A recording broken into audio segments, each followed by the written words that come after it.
Ang series ay nagsisimula sa ilalim ng madilim na ulap at isang kakaibang anyong pulang buwan. Ang isang babae ay tumalon patungo sa mataas na bato at sumigaw habang tumitingin sa buwan.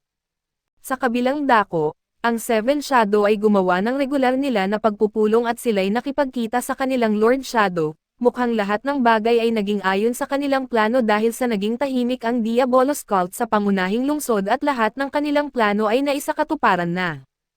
Subalit kailangan nilang pagdesisyonan ang isang hindi kanais-nais na mga pangyayari sa lungsod ng Lawless City. Sinabi nila sa kanilang Lord Shadow na may mga kahina-hinalang transaksyon sa syudad at maraming pera ang ipinadala sa lungsod na nagbigay sa kanila ng malaking pag-aalala, dahil sa kilala ang lungsod sa kanilang kakaibang pamumuhay. Ang lungsod ay nasa gitna ng mundo kaya walang may-ari nito, at ipinagbigay alam nila sa kanilang Panginoon na walang may-ari sa lupang iyon at kung may masama na mangyayari sa lungsod, ito ay makakaapekto sa iba pang mga lungsod. Kailangan nilang kumilos kahit sa kanilang panghihinayang, kailangan nilang iwan muna ang kanilang mga plano at asikasuhin ito at sa una, sinabi ng Lord Shadow na nakikita na niya ang kanilang tinutukoy at ang kapahamakan ay paparating. Biglang may napakalakas na ingay sa langit at ang ulap ay nagbago at ipinakita nito ang pulang buwan, lahat sila'y tumingin sa langit at nakita nila na may malaking gulo na paparating. Ito'y wala ng iba kundi ang alamat na pulang buwan na nagdala ng takot. Sinabi nila sa kanilang Panginoon na kailangan nilang maghanap ng solusyon agad-agad, pero binanggit ng Lord Shadow sa kanila na huwag mag-alala dahil siya na mismo ang mag-aayos nito. Hindi sila komportable sa desisyong iyon dahil alam nila na ito ay delikado at maaari mamatay ang kanilang Panginoon. Naisip niya kung hindi ba sila nagtitiwala sa kanya at sinabi niyang gagamitin niya ang pinakamahusay na paraan. Bagaman inamin nila na ito ay isang epektibong paraan, at habang sila ay tumitingin sa magandang hubad na babae sa kanilang harapan, tinanong sila ng Panginoon kung hindi ba maganda ang buwan. Lahat sila'y napaluhod sa kanyang harapan at inamin na tunay ngang maganda ang buwan, at maaari lamang nilang tamasahin ang kagandahan nito dahil nariyan ang Lord Shadow at ipinangako nila ang kanilang katapatan sa kanya at umalis patungo sa lungsod ng Lawless City.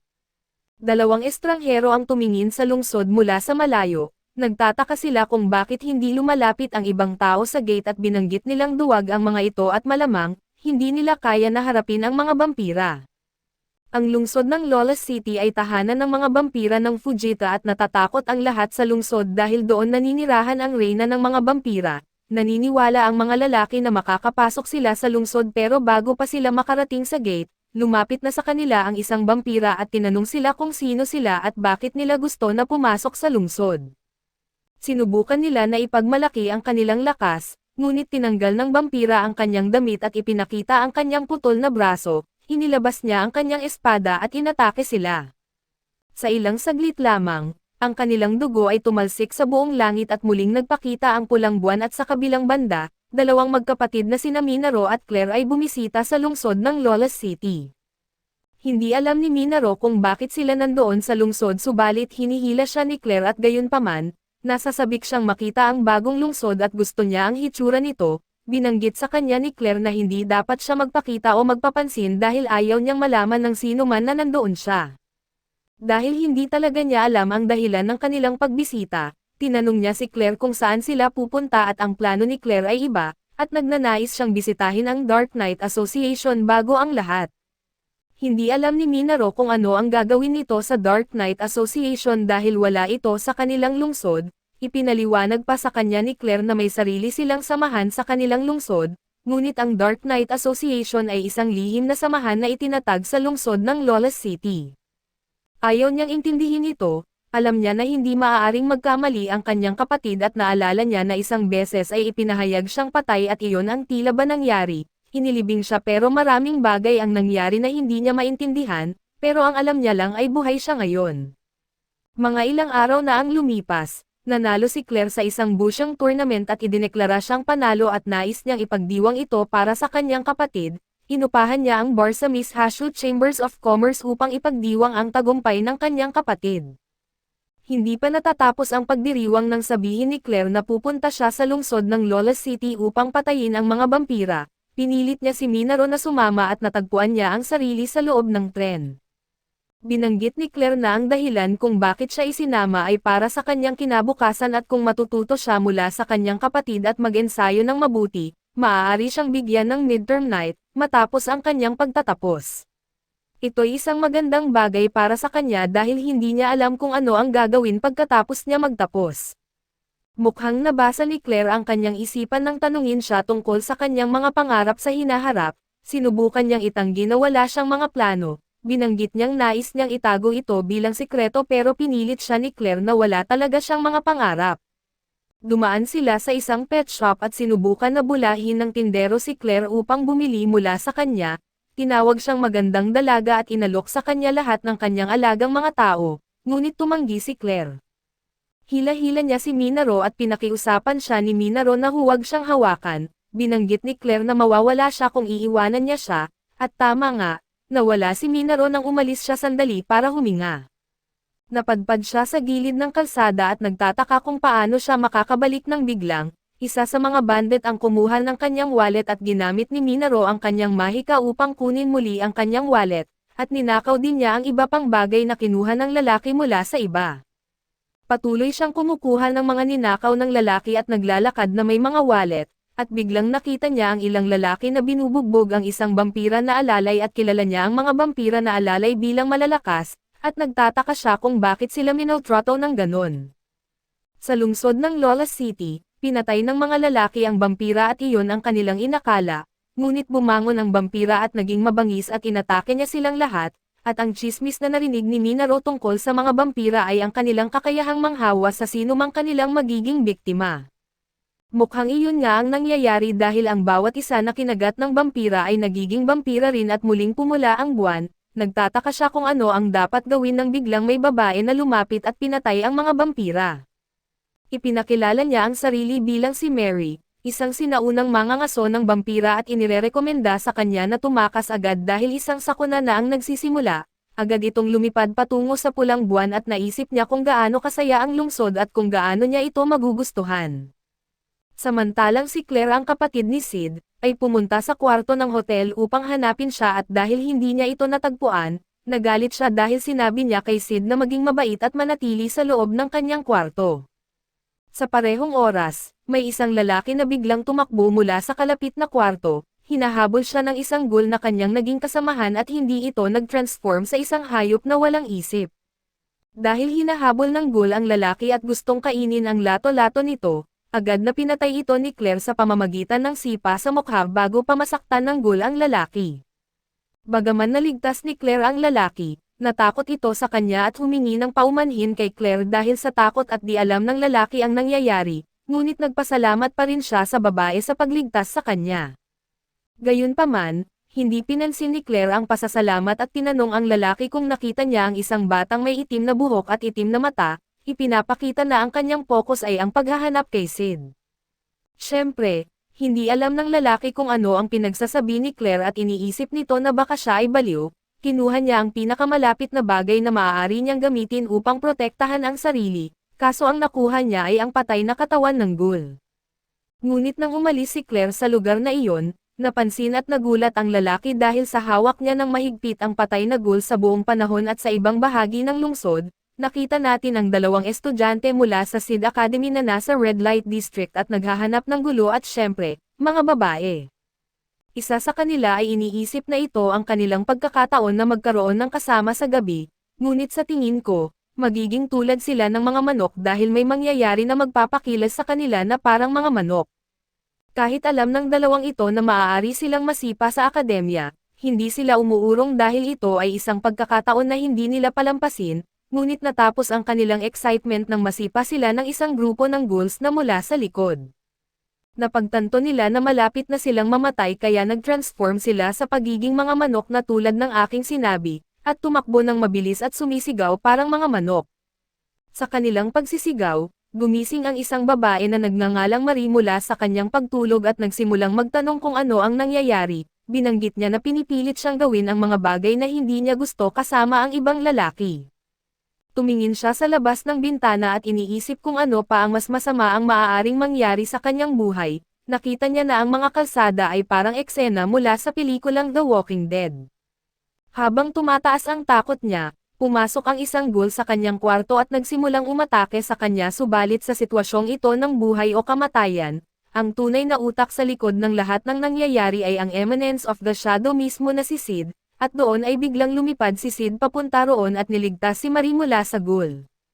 Ipinabatid niya kay Marie ang rason ng pagiging sanhi ng pagiging ghouls ng mga tao at ito'y dahil sa Crescent Moon, kaya sinabihan niya ito na tumakas ng malayo at matapos ipaalam kay Marie ang tungkol dito, muling naglaho si Sid sa mga anino. Sa sandaling iyon, pumasok ang kaibigan ni Marie sa kwarto at nalaman mula sa kanya na siya ay niligtas ng mismong lalaki, kaya naguluhan siya kung bakit siya niligtas nito dahil sa kilala ito bilang isang masamang mastermind. Gayunpaman, hindi naniniwala si Marie na masama si Sid at upang ipakita ang kanyang suporta sa kanya, nagdesisyon siyang tumakas mula rito at putulin ang kanyang kontrata kahit may posibilidad na magkaroon ito ng panganib sa kanyang buhay. Pagdating sa usapang pagtakas niya mula sa sakuna, sa palagay ng isang babae na may pangalang Yuki na walang sino man ang makakatakas mula sa kalagayang ito, dumating ang kanyang dalawang kasamahan at ikinwento sa kanya ang sitwasyon na ang mga vampira ay nagiging mga ghouls. Kaya doon si Yuki ay bumangon at nagdesisyon na wakasan ang lahat at samantalang si Claire ay tila natagpuan si Sid na nagkalasog-lasog, at nang makita niya itong may gayong nakakaawang kamatayan, siya ay nagsimulang magluksa para sa kanya at sinabihan ang kanyang yumaong kaluluwa na hindi siya dapat umalis sa kanyang kwarto sa hotel. Dumating si Iris at sinabihan si Claire na ang patay na lalaki na hawak niya ay hindi talaga ang kanyang patay na kapatid kundi isang random na tao. Nang marinig iyon, masusing tiningnan ni Claire ang patay na katawan at napagtanto rin niya na hindi nga iyon si Sid. Sa halip na maging kalmado, siya ay nadismaya at tinanong si Iris kung alam nito kung nasaan si Sid at ipinahayag ni Iris sa kanya ang kinalalagyan ni Sid, at binanggit nito na nakita niya si Sid na tumatawa ng sobra sa kalsada kung saan ang mga ghoul ay naghahasik ng lagim. Siyempre, hindi naniwala si Claire dahil sa tingin niya, si Sid ay isang maarte at duwag na kapatid na walang tapang na magstay sa ganitong sitwasyon ng ghoul apocalypse. Subalit, napagpasyahan niyang pakinggan si Iris at nalaman niya na si Sid ay dinala ng mga tagasunod ng Blood Queen patungo sa Crimson Tower, at ito ang kastilyo ng Reyna. Hindi naiintindihan ni Claire kung bakit ang mga tagasunod ng Blood Queen ay mag-a-abduct ng isang random na tao. Ipinaliwanag ni Iris na dinala ng mga tagasunod si Sid upang gisingin ang Reyna mula sa kanyang libong taon na pagtulog, dahil kailangan niya ang dugo ng isang buhay na kabataan. Naniniwala sa sinasabi ni Iris, kinuha ni Claire ang kanyang espada at nagpasya na makipagtulungan kay Iris upang pumunta sa Crimson Tower at pinagkaisahan nila at tinalo ang maraming ghouls sa kanilang daan, at ipinakilala rin nila ang kanilang mga sarili sa isa't isa. Sa kabilang banda, makikita ang dalawang lalaki na parang mga manok na tumakas at mukhang hindi pa rin sila nagsisisi sa kanilang desisyon na pumunta sa Red Light District dahil sa nakakita sila ng dalawang malalaking Golden Globes. Habang lumalala ang sitwasyon at maging sa mga awtoridad ng bayan, si Shadow mismo ang nagdesisyon na ayusin ang gusot na ito. Nabalitaan ni Mort Crimson na maayos ang kanilang plano na sakupin ang lungsod at nalaman din niya na sina Yuki, Juggernaut at si Shadow na lamang ang mga natitirang hadlang sa kanilang layunin na muling buhayin ang Blood Queen. Sa tingin ng demonyong may puti ang buhok na ang pagpatay ay nagbibigay kahulugan sa kanyang buhay, at ito ang nagpaparamdam sa kanya na buhay siya. Binanggit niya na siya ay nasa tuktok ng labanan para sa kanyang kaligtasan, subalit nagkakamali siya at dahil sa pagkakamaling iyon, ito ang kanyang napala.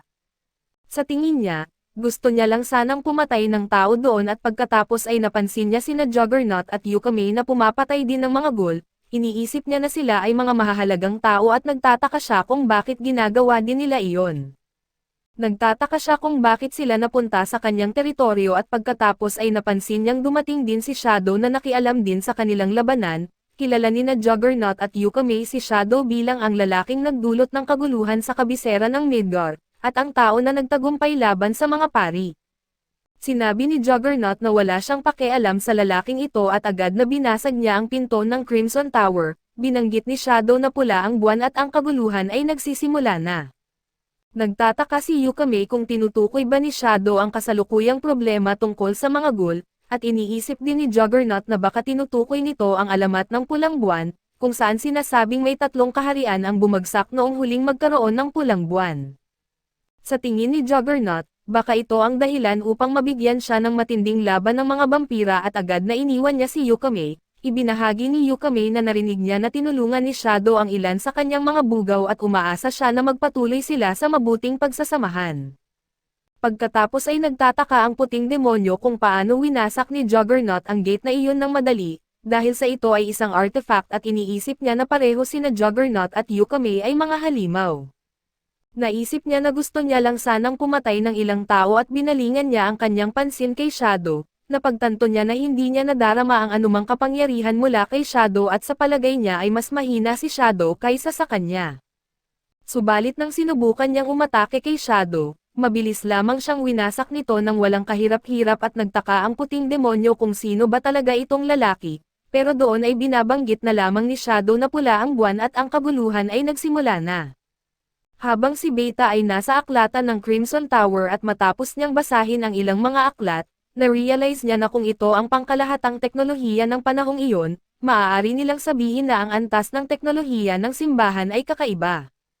Dati-rati, iniisip niya na ang pinagmulan ng kanilang kapangyarihan ay nagmumula sa mga demon, at nagtataka siya kung paano nila natuklasan ang kaalaman na kinakailangan upang magamit nila ang kapangyarihang iyon, at doon ay bigla niyang narinig ang isang ingay at pumasok sina Claire at Marie sa aklatan. Natuklasan niya mula sa pag-uusap ng mga babae na sila ay natrap kaya sila ay napunta roon, at nagtataka si Beta kung ano ang dapat niyang gawin at napaisip siya na dapat niyang patayin ang dalawang mga babae, ngunit sa tingin niya ay hindi niya magagawa ito sa pagkakataong iyon. Binanggit niya na wala siyang pagnanais na labanan si Claire at hindi makapaniwala si Claire na kilala siya ni Beta. Binanggit ni Beta na siya ang nanalo sa festival at sinabi rin ni Marie na hindi nila dapat harapin ito, dahil sa hindi siya isang vampira at wala silang oras na sasayangin dito. Ipinahayag ni Marie na hindi rin nag-iisa si Beta at makikita na may 3 pang kasapi ng Shadow Garden na kasama niya at isa sa kanila ay si Rose. Tinanong ni Claire si Beta kung sino siya at ipinakilala ni Beta ang sarili. Binanggit niya na siya ay kasapi ng Shadow Garden, dagdag pa niya na siya ay nagsasagawa ng pananaliksik tungkol sa mga naposes, dahil sa mga dahilan na hindi niya maaaring ibahagi at sinabi niya na umaasa siya sa isang sample ng dugo mula sa isang unang vampira. Nagtataka si Marie kung paano naging konektado ang mga unang vampira sa mga naposes, at pinaliwanag ni Beta na kapag babalik sila sa pinagmulan, ang mga naposes at mga vampira ay iisa.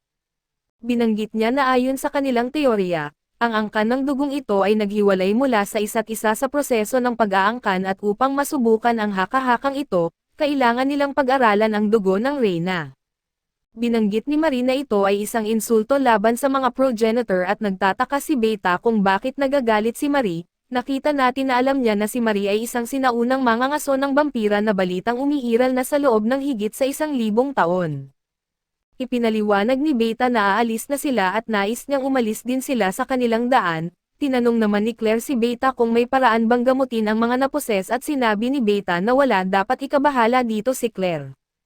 Hindi ito naiintindihan ni Claire at binanggit niya na dapat na silang umalis ngayon dahil sa hindi na nila maililigtas ang kanyang kapatid kung magsasayang pa sila ng oras. Sa pagkarinig nito, nag-alala si Rose at tinangkang itanong kung okay lang ba si Sid. Ngunit pinigil siya ni Beta at pinapaalalahanan siyang huwag lumabag sa kanilang mga tuntunin.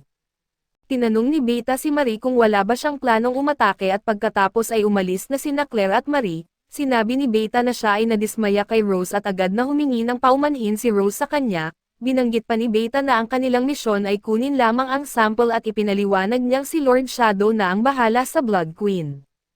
Ang eksena ay lumipat kina Marie at Claire na tinapos ang isang vampira sa pamamagitan ng pagtusok sa puso nito, at nagulat si Claire na ang isang vampira na walang kamatayan ay maaari ring mamatay sa pamamagitan ng pagpinsala sa puso.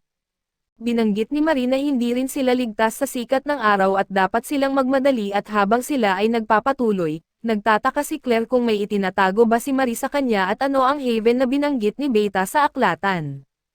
Binanggit ni Marie na tila may itinatago rin si Claire at sinabi niyang alam ng lahat na ang mga naposes ay hindi na maaaring maging tao ulit at nagtataka siya kung bakit magtatanong pa si Claire ng ganitong bagay. Ibinahagi niya na bawat isa ay may mga sekreto at hindi niya pipiliting alamin ang kay Claire kung gagawin din ito ni Claire sa kanya.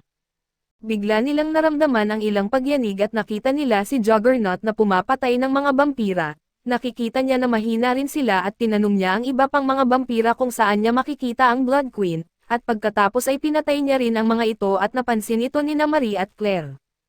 Nakilala nila si Juggernaut at ipinaliwanag ni Marie na ang mga vampira na kinakalaban ni Juggernaut ay ilan lang sa pinakamalalakas na vampira sa toreng ito.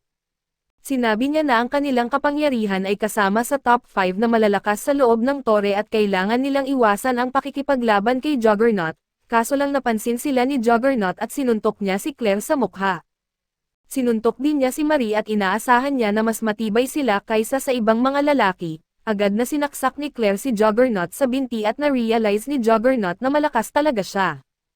Binanggit ni Claire na siya ang pangalawang tao na sumuntok sa kanyang mukha at napansin niya na malubha ang sugat ni Marie. Nakita ni Marie na matagal na mula noong huli siyang nasaktan ng ganito at hiningi niya kay Claire na pahintulutan siyang uminom ng kanyang dugo. Hinalikan niya si Claire at sinipsip ang kanyang dugo at agad na naghilom ang mga sugat ni Marie at inatake niya si Juggernaut. Naging matagumpay si Juggernaut na iwasan ang kanyang mga atake, at doon ay inatake niya sina Marie at Claire gamit ang isang malakas na pag-atake. Na-realize doon ni Marie na matagal na mula nang siya ay magkaroon ng ganitong dugo, at sinubukan ni Juggernaut na magbigay ng isang matinding suntok, ngunit dumating si Shadow at sinipa niya si Juggernaut palabas ng tore. Binanggit ni Shadow na nagsimula na ang kaguluhan at konti na lamang ang oras na natitira at agad na umalis. Nagtataka si Claire kung dumating ba si Shadow upang tulungan sila at natandaan ni Marie na ito ay ang kriminal na minarkahan ng simbahan bilang kaaway. Pagkatapos ay humingi ng paumanhin si Marie kay Claire dahil kinuha niya ang kanyang dugo at nahihiya si Claire subalit binanggit niya na okay lang iyon, at doon ay nagtataka si Claire kung vampira ba si Marie at inamin ni Marie na oo. At binanggit niya na ipapaliwanag niya ang lahat kay Claire. Ipinaliwanag niya na mahigit 1,000 taon na ang nakakaraan, ito ay ang golden age ng mga vampira at kanilang hinuhuli ang mga tao at kinakain sila na parang mga hayop, ngunit nagbago ang panahon at natutunan ng mga tao ang kahinaan ng mga vampira at ang mga hunters ay naging banta sa kanila. Sa panahong iyon ang Blood Queen na si Lady Elizabeth, ay nabubuhay sa mga tao bilang hari ng isang maliit na kaharian at nais niyang mabuhay ng mapayapa kasama ang mga tao, kaya itinigil niya ang pag-inom ng dugo at sundan ang halimbawa niya at ginawa rin ito ng kanyang mga lingkod. Bilang resulta, unti-unti nilang nawala ang kanilang mga kapangyarihan at nakuha nila ang kakayahang maglakad sa liwanag ng araw. Ang kanilang uhaw sa dugo ay unti-unting nawala sa paglipas ng panahon at sila ay nakapamuhay sa isang magandang mundo na puno ng kasiyahan. Subalit hindi ito nangyari para sa Blood Queen at kahit gaano pa niya iniiwasan ang dugo, hindi nawala ang kanyang pagkakauhaw rito at sinunog ng sikat ng araw ang kanyang balat ng nakakatakot. Gayunpaman, nais pa rin niyang itatag ang isang haven kung saan ang mga tao at mga vampira ay maaaring mabuhay ng magkasama sa kaligayahan, ngunit dumating ang gabi ng pulang buwan at ito'y nagaganap lamang bawat 1,000 taon. Ang gabi ay nagbigay ng malalakas na kapangyarihan sa mga vampira at dahil dito, naging labis ang kagustuhan ni Reyna Elizabeth para sa dugo, binigyan siya ni Crimson ng patak ng dugo nito, at dito ay naging malupit si Reyna sa paghahanap ng dugo. Ang kaguluhan ay tumagal ng 3 araw at gabi, ang Haven ay binalutan ng maraming mga dugo at ang 3 kaharian ay nakaranas ng malupit na pinsala. Sinabi ni Marie na siya ay nabuhay sa pamamagitan ng pagsipsip sa dugo ng mga patay at hinabol niya ang Reyna, ngunit nang sila ay muling magkita, tapos na ang lahat. Sinabi sa kanya ng Reyna na hindi dapat maulit ang pagkakamali nilang ito, at hiningi nito na ikalat ang kanyang abo sa karagatan upang hindi na muling mabuhay ang kanyang laman, pinatay niya ang sarili sa pamamagitan ng pagtusok sa kanyang puso. Binanggit ni Marie na kung siya ay isang ordinaryong vampira ay malamang agad siyang mawawala, ngunit hindi naging abo si Reyna at hindi niya magawang tuparin ang hiling nito. Agad pagkatapos noon, kinuha ni Crimson at ng kanyang mga tagasunod si Reyna mula sa kanya, at sila ay nagpasya na iwan siyang nabubuhay bilang paggalang sa kanyang serbisyo kay Reyna. Umaasa si Crimson na sasali siya sa kanya sa gabi ng susunod na pulang buwan, at binanggit niya na sinusubukan nitong gamitin ang Reyna para sa kanyang sariling mga ambisyon. Sinasabi ni Marie na hindi siya maaaring umasa sa kapatawaran ng Reyna at binanggit naman ni Claire na wala siyang pagkakaiba kay Marie. Ipinaliwanag niya na maaari siyang maposes at dumating siya rito sa pag-asang matulungan ang kanyang kapatid bago siya maging halimaw, ngunit dahil sa kanya, nasa panganib ito ngayon. Nagtataka si Claire kung sigurado ba si Marie na hindi niya kaya na itayo muli ang kanyang haven, at binanggit ni Marie na ayaw niyang maulit ang parehong pagkakamali, iniisip din niya na nais ni Reyna Elizabeth na mamatay. Dagdag pa ni Claire na hindi ito malalaman ni Marie maliban na lang kung makakausap niya ang Reyna, at binanggit niya na ang kanilang sinubukan na itayo ay hindi isang pagkakamali at ibinahagi na niya nung una pa, dapat nilang harapin si Crimson at kunin muli ang kanilang Reyna. Nagpapasalamat si Marie kay Claire dito at ipinangako niyang ililigtas din niya si Sid at sinabi ni Claire na siya na ang bahala doon, at ang eksena ay lumipat kay Shadow sa treasury ng Torre. Napansin niya na maraming magagandang gamit ang mga vampira dito at pagkatapos tumingin-tingin, nagdesisyon siyang kumuha ng 1,000 barya. Napansin niya na ito ang pinakamadali na dalhin sa lahat ng nandoon, naisip niya na madalas siyang dumarating ng huli kamakailan at kinakailangan niyang baguhin ang ilang bagay at sa pagkakataong ito, dapat siya na ang unang darating at hayaang manood ang mga pangunahing karakter ng isang nakakamanghang laban na magpapamangha sa kanila, na ang laban ay lampas sa kanilang kakayahan. Ang eksena ay lumipat kay Crimson na sinusubukan buhayin si Reyna Elizabeth at nilagay niya ang puso nito sa katawan ng isang patay na tao, ngunit pinigilan ito ni Shadow at inatake si Crimson at nakita natin na nahulog ang puso mula sa bangkay. Maya-maya, dumating sina Mary at Claire sa tuktok at nakita nila ang ulo ng inialay, nakahinga ng maluwag si Claire dahil ang ulo na wala na sa katawan ay sa isang taong hindi nila kilala, habang si Mary naman ay nagtataka kung ano ang nangyari sa seremonya. Ngunit bago pa man niya maisip kung ano ang mangyayari, doon ay huli na ang lahat at si Claire ay sinaksak na sa puso. Sa aking propesyonal na opinyon, kailangan ng higit pa sa ice pack para ayusin iyon. Tumingin si Mary sa bulaklak at pinanood niya habang ang mga talulot nito ay natutuklap para ipakita na si Elizabeth ay muling nabuhay at naghahanap ng makakain sa hating gabi. Kaya inilapit nito si Claire papalapit sa kanya at sinimulang kagatin ang leeg nito. Pero dahil sa kapatid ni Claire si Sid, hindi basta-basta pababayaan ng Shadow Garden na siya'y mamatay sa ganitong sitwasyon, kaya lumabas sila ng buong puwersa at pinagsama-samang inatake si Elizabeth para iligtas si Claire at saka sinaksak sa ulo para tapusin ito. Sinuri nila ang vital signs ni Claire at sa himala ay humihinga pa rin siya. Kahit panawalan siya ng puso at baga dahil sa tusok na natanggap nito at sinuri nila ang sitwasyon at napagtanto na hindi sila basta makakatakas, dahil nagpapagaling si Elizabeth mula sa mga sugat na natamo. Pero dahil hindi kumikilos si Shadow tungkol dito, marahil ay may mas mahalaga siyang dapat asikasuhin kaya kailangan nilang harapin ang hamon dito. Tatlo sa kanila ang mabilis na sumugod at umatake sa kanya, pero sila'y nahuli at na-stuck sa kanilang mga posisyon. Samantala, umatake si Beta at napinsala ang mga braso ni Elizabeth bago siya nagdulot ng pagsabog at pinanood ni Mary ang lahat ng ito at inamin niyang malakas ang Shadow Garden, pero wala silang tsansa laban kay Elizabeth sa isang simpleng dahilan, dahil sa hindi sila naglalaban sa umaga. Ibig sabihin lang nito, may dalawang bagay lang at ang una, medyo natutulog pa ang kalaban nila at ikalawa, malamang paggising niya ay siguradong masungit ito at sa lahat ng kapangyarihang kanyang pinapalabas, maingat na rin si Yuri sa kanyang mga kinikilos ngayon. Pero si Juggernaut na tulad pa rin ng dati, isang hambog at mabilis na tumakbo at tumalon pa sa pader para umatake kay Elizabeth dahil sa palagay niya'y masaya ito, ngunit matapos tumama ang kanyang suntok, napagtanto niyang hindi na ito masaya at siya'y ibinalibag papunta ng bubong at bumagsak sa mga guho. Nagsimula nang umatake si Elizabeth at mukhang seryoso na ang labanan, sinubukan ng mga miyembro ng Shadow Garden na gamitin ang kanilang manipis na mga shield para protektahan si Claire mula sa bumubuhos na ulan ng mga tusok, ngunit hindi nila ito napigilan at sila'y naiwang sugatan at dumudugo. Si Juggernaut dito ang pinakamatinding nasaktan at sinuri ni Beta ang sitwasyon at napagtanto niyang nasa malaking kagipitan na sila, at sa isang atake lang ay halos napabagsak na silang lahat samantalang si Elizabeth ay mukhang sariwa parang bagong pitas na bulaklak, na walang bakas ng pagkapagod at higit pa rito, ginagamit niya ang kanilang dugo para lalo pang lumakas.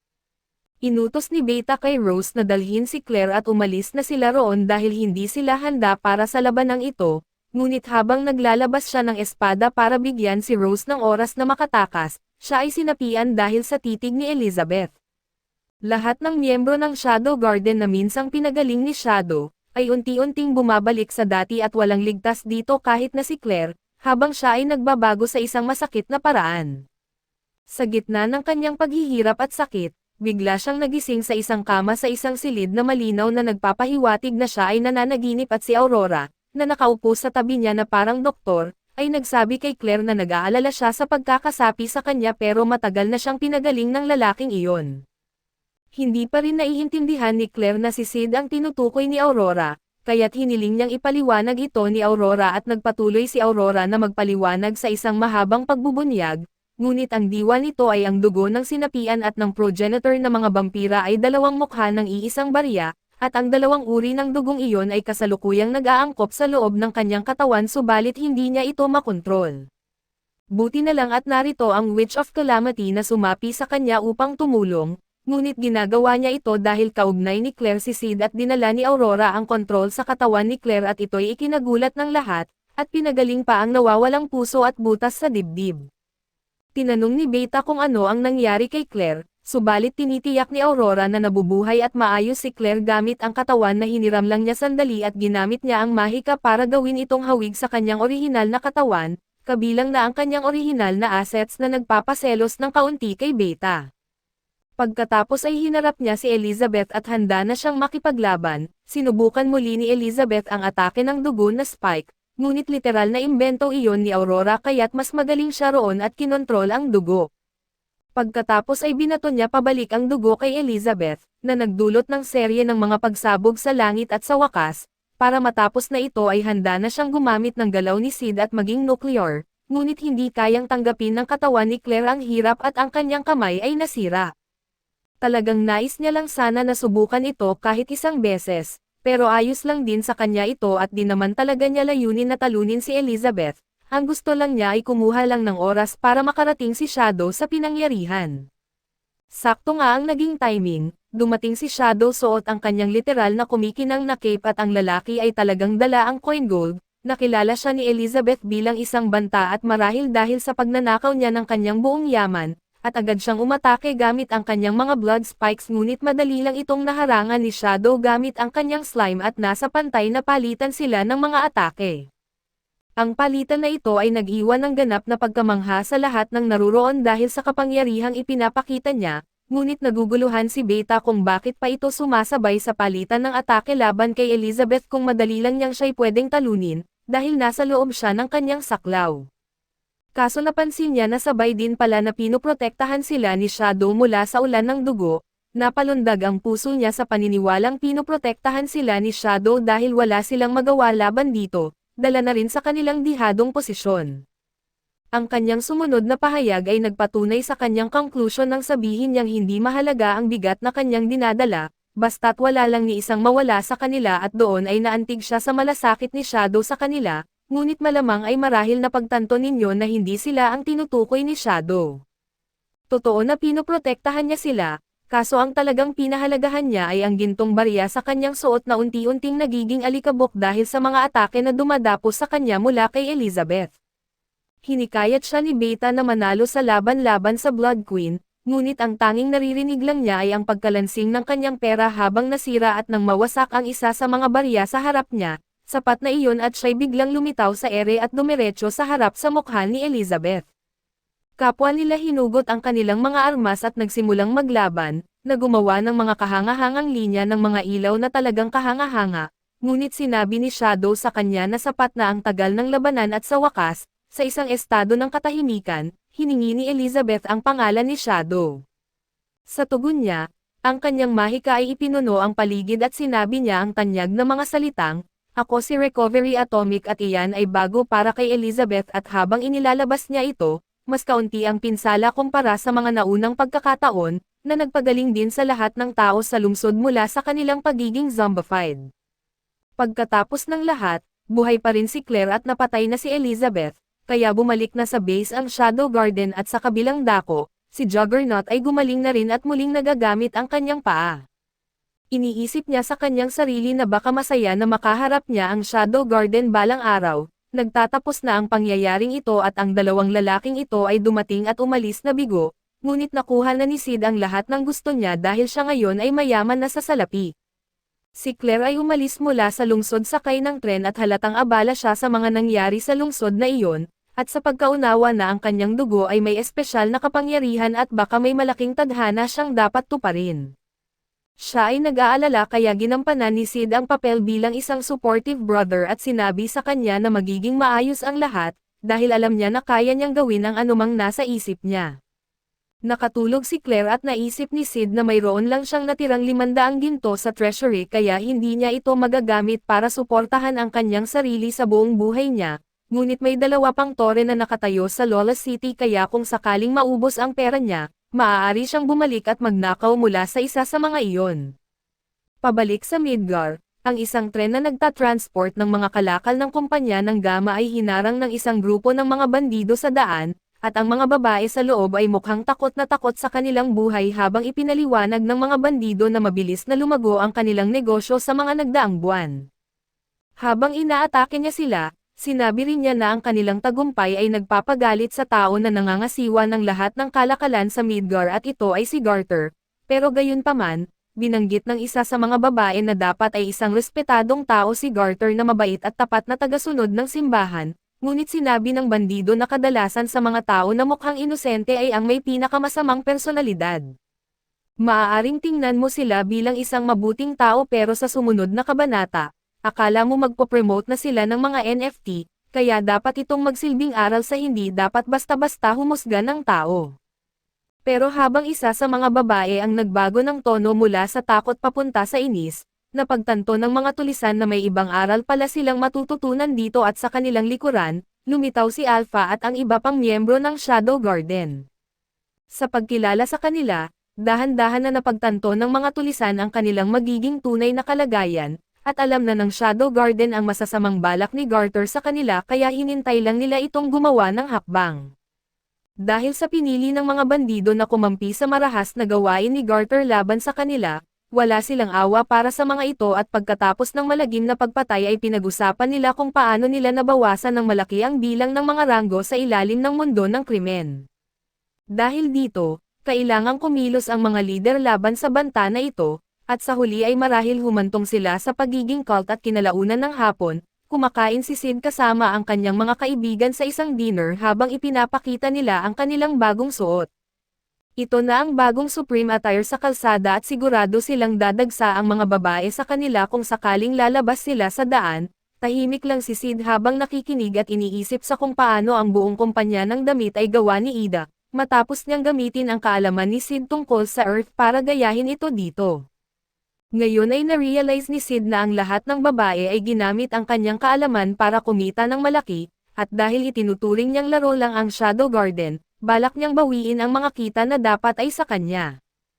Kaya nung gabing iyon ay naglagay siya ng bagong maskara bilang super elite secret agent na si John Smith, nakipagkita siya kay Yuki Sona na nasa bayan at kamakailan lang, ay nakikipagtulungan at binanggit sa kanya ni Yuki na kamakailan lang ay tinawag ni Garter ang isang pagpupulong ng major corporate alliance na may kinalaman sa pagsira sa negosyo ni Gamma. Pero mananatili pa rin ang kanilang plano at habang naglalaban ang kumpanya ni Gamma at ang major corporate alliance, sila ni Yuki ay kikilos at aangkinin ang lahat ng mayroon ang magkabilang panig, pero para mangyari ito ay kailangang gampanan ni Shadow ang kanyang bahagi.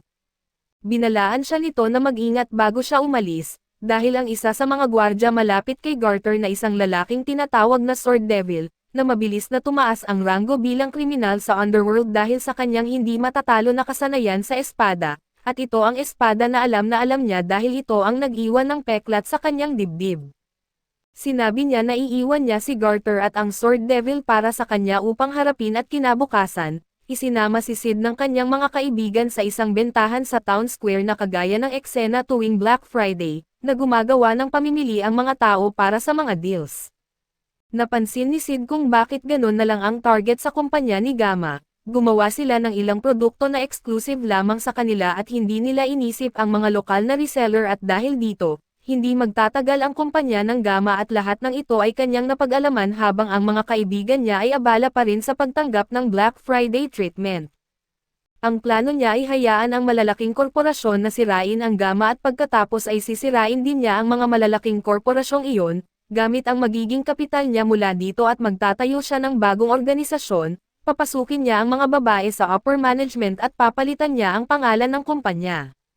Habang nagbabayad ang kanyang mga kaibigan para sa mga bagay na nakuha nila, napansin ni Sid na iba ang mga perang ginagamit nila kumpara sa nakasanayan niyang makita. Ipinaliwanag ng kanyang mga kaibigan na may bagong uri ng pera na inilabas ngayon, na siyang dahilan ng sale. Ang dating mga pera ay mula sa Mitsubishi Bank at namangha si Sid na nakagawa pa sila ng bangko. Naalala niya na minsan ay may sinabi siya sa kanila tungkol sa isang documentary hinggil sa banking at credit, pero hindi siya masyadong maraming alam dito kaya agad niyang tinapos ang usapan.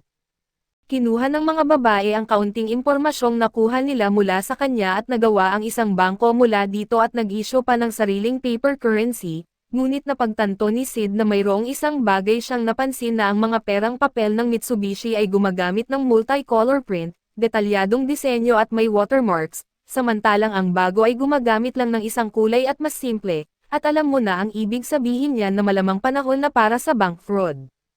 Mamaya, habang kumakain siya ng udon sa isang kalye, lumapit sa kanya ang kanyang mabalahibong kaibigan at ito si Delta, at tinanong niya si Delta kung ano ang ginagawa niya roon at habang umaakyat si Delta sa kanyang ulo, ipinaliwanag niyang nagpunta siya sa kapital dahil nanghuhuli siya at tinanong ni Sid kung gusto niyang sumama sa paghahunt.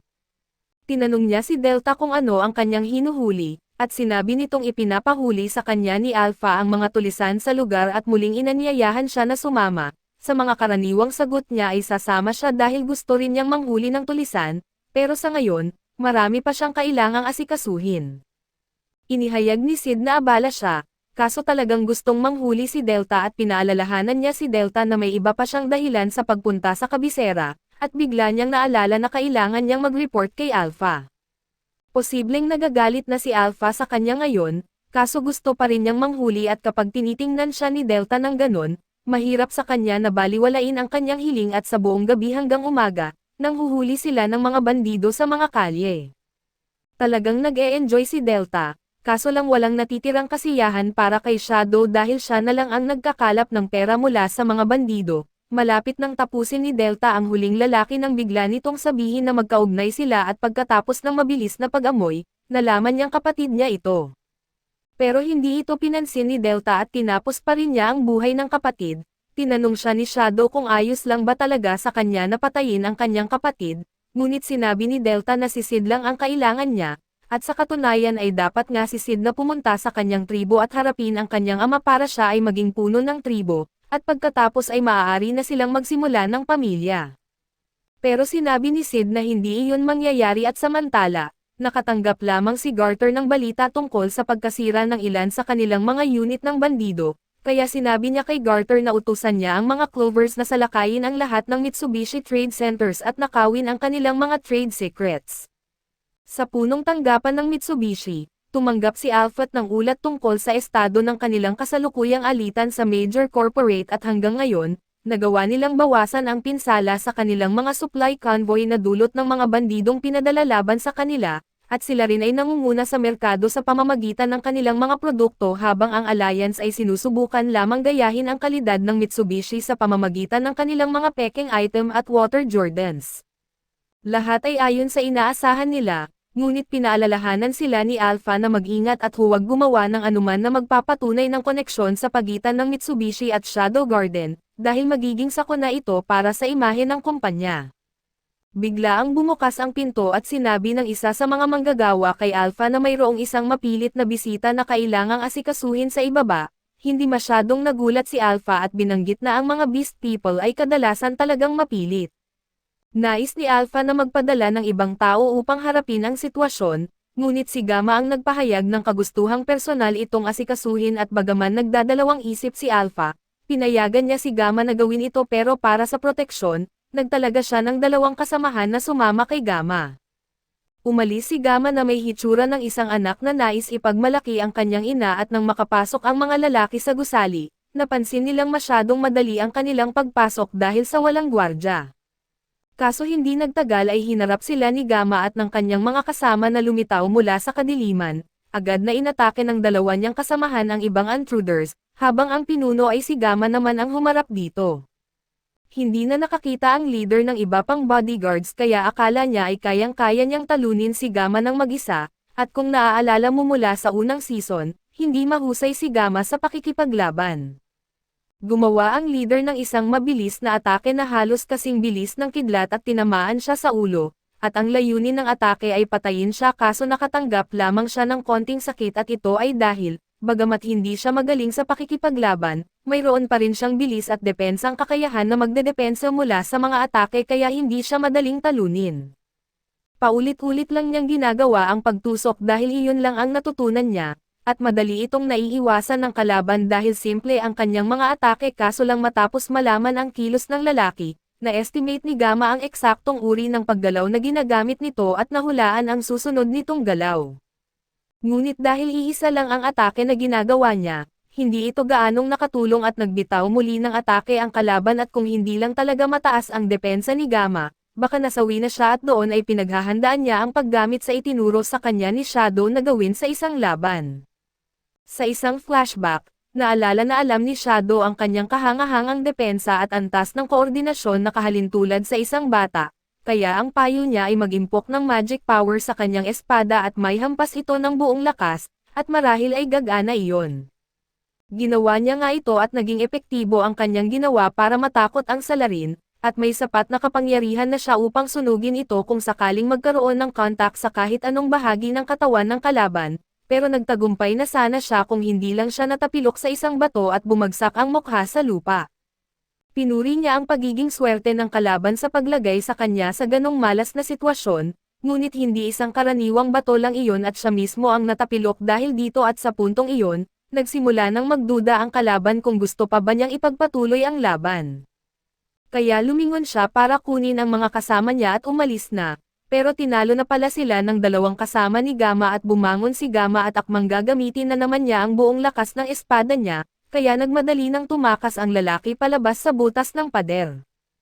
Pero sa kamalasan niya, tinamaan pa rin siya ni Gamma at sobrang lakas ng pagsabog na nagpalindol sa gusali, at iyon na ang inaasahan ni Alpha nung pinadala niya si Gamma doon.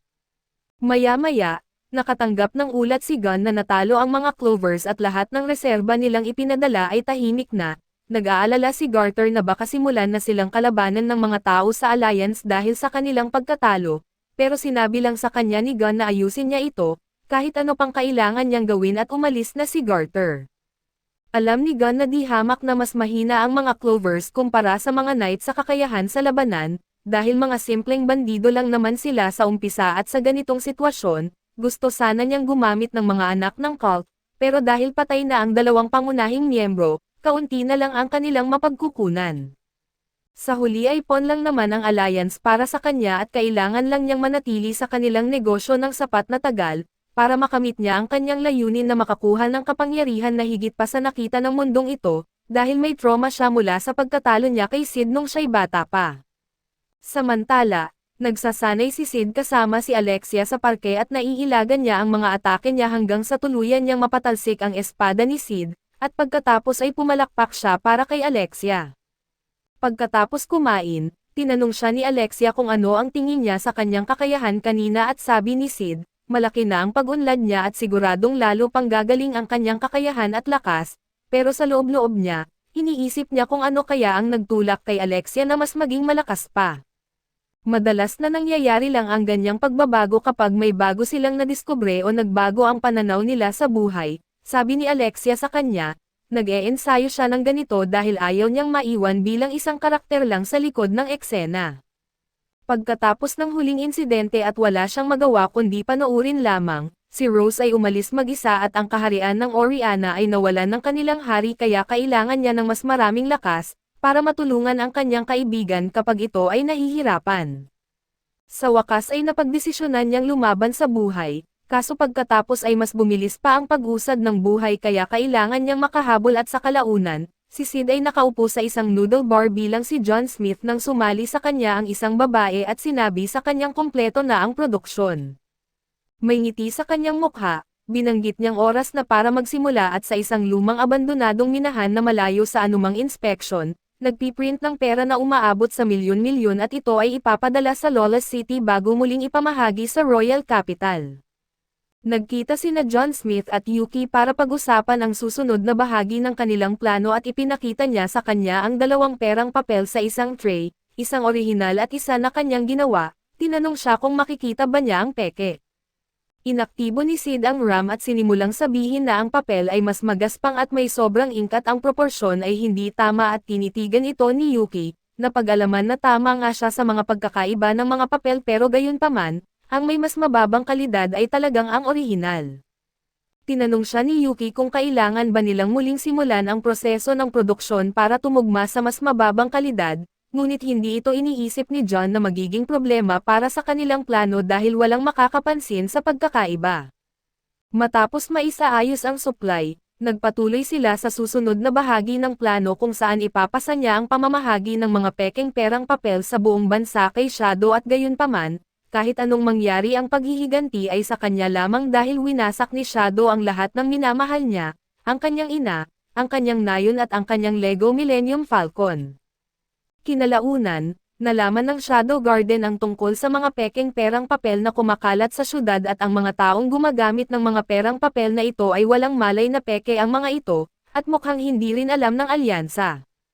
Inutusan ni Alpha si Gamma na siguraduhin na malalaman nila ito bago maging sobrang halata ang pinsala, dahil kung mawawalan ng tiwala ang mga tao sa pagiging tunay ng perang papel, magdudulot ito ng problema sa Mitsubishi.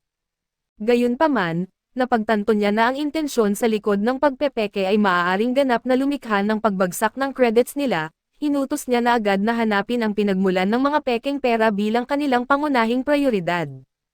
Nakatanggap din si Gunn ng balita tungkol sa sirkulasyon ng mga pekeng pera mula kay Garter, dahil isa sa mga manggagawa ang tila nakakita ng perang ginagamit, di niya talaga makita ang pagkakaiba ngunit inutusan niya si Garter na hanapin kung saan nanggagaling ang mga ito. Nakapag-imprenta na ang alyansa ng mas maraming pera para makapagbigay ng garantisado at malamang na ganito rin ang nangyayari sa Mitsubishi Group. Ito ang dahilan kung bakit plano rin ng mga cult na gumawa ng pekeng pera para bumagsak ang merkado at malugi ang parehong alyansa at Mitsubishi, ngunit hindi pa dapat magsimula ang planong iyon hanggang sa mabawi ng cult ang kanilang ginto na nahalo na bilang assets ng alyansa. Kung uupo lang sila at manunood habang kumakalat ang mga peke na pera habang hindi pa nila nababawi ang kanilang ginto, maaaring malugi ng malaki ang cult, kaya sa madaling salita ay nasa mahirap silang kalagayan ngayon. Sa hating gabi, 3 miyembro ng Shadow Garden ang nakatuklas ng isang tren na naglalaman ng mga pekeng pera at iba pang ninakaw na mga bagay, habang sila ay naghahanda na pasukin ito at bawiin ang mga pera. Pinaalalahanan ng leader si Rose na hindi siya dapat gumawa ng desisyon ng mag-isa tulad ng huli niyang ginawa, ngunit simpleng okay lang ang sagot ni Rose na ikinabahala ng leader. Pumasok sila sa bagon ng tren at nagulat silang makita na walang pasahero sa loob, pero inaasahan na nila ito dahil mayroon itong iligal na kargamento at nakakapagtaka pa rin na wala man lang bantay sa tren. Biglang napansin ni Rose ang isang wire sa harapan niya at binabalaan ang dalawa pa na mag-ingat. Kaso huli na ang lahat at sila ay natrap na. Si Rose ay biglang lumingon at nakita si John Smith na pinapanood sila at agad siyang sumugod papunta sa kanya, ngunit dahil si Sid nga ang kanyang kaharap, madali lang nitong nahinto ang kanyang atake at na-restrain siya. Alam ni Sid na sila ang unang makakaalam tungkol sa pekeng pera, pero hindi pa siya natapos sa kanyang plano kaya hindi niya maaring hayaan na malaman pa nila higit sa kanilang nalalaman. Kaya itinapon niya sila palabas ng tren at lahat sila ay bumagsak sa lupa. Gusto sana ni Rose na bumalik agad kaso sinabi ng leader na kailangan niyang kumalma dahil hindi nila ito kakayanin. Kakalabas lang nila ng walang hirap sa kamay ng isang lalaking gumagamit lang ng mga sinulid bilang sandata, at gusto pa niyang bumalik ulit. Sa anumang dahilan ang tren ay mabilis na lumayo at tatakbo pa sila. Hindi na nila ito mahahabol at sa puntong ito ang tanging magagawa na lang nila ay bumalik sa base at i-report ang nangyari kay Gamma.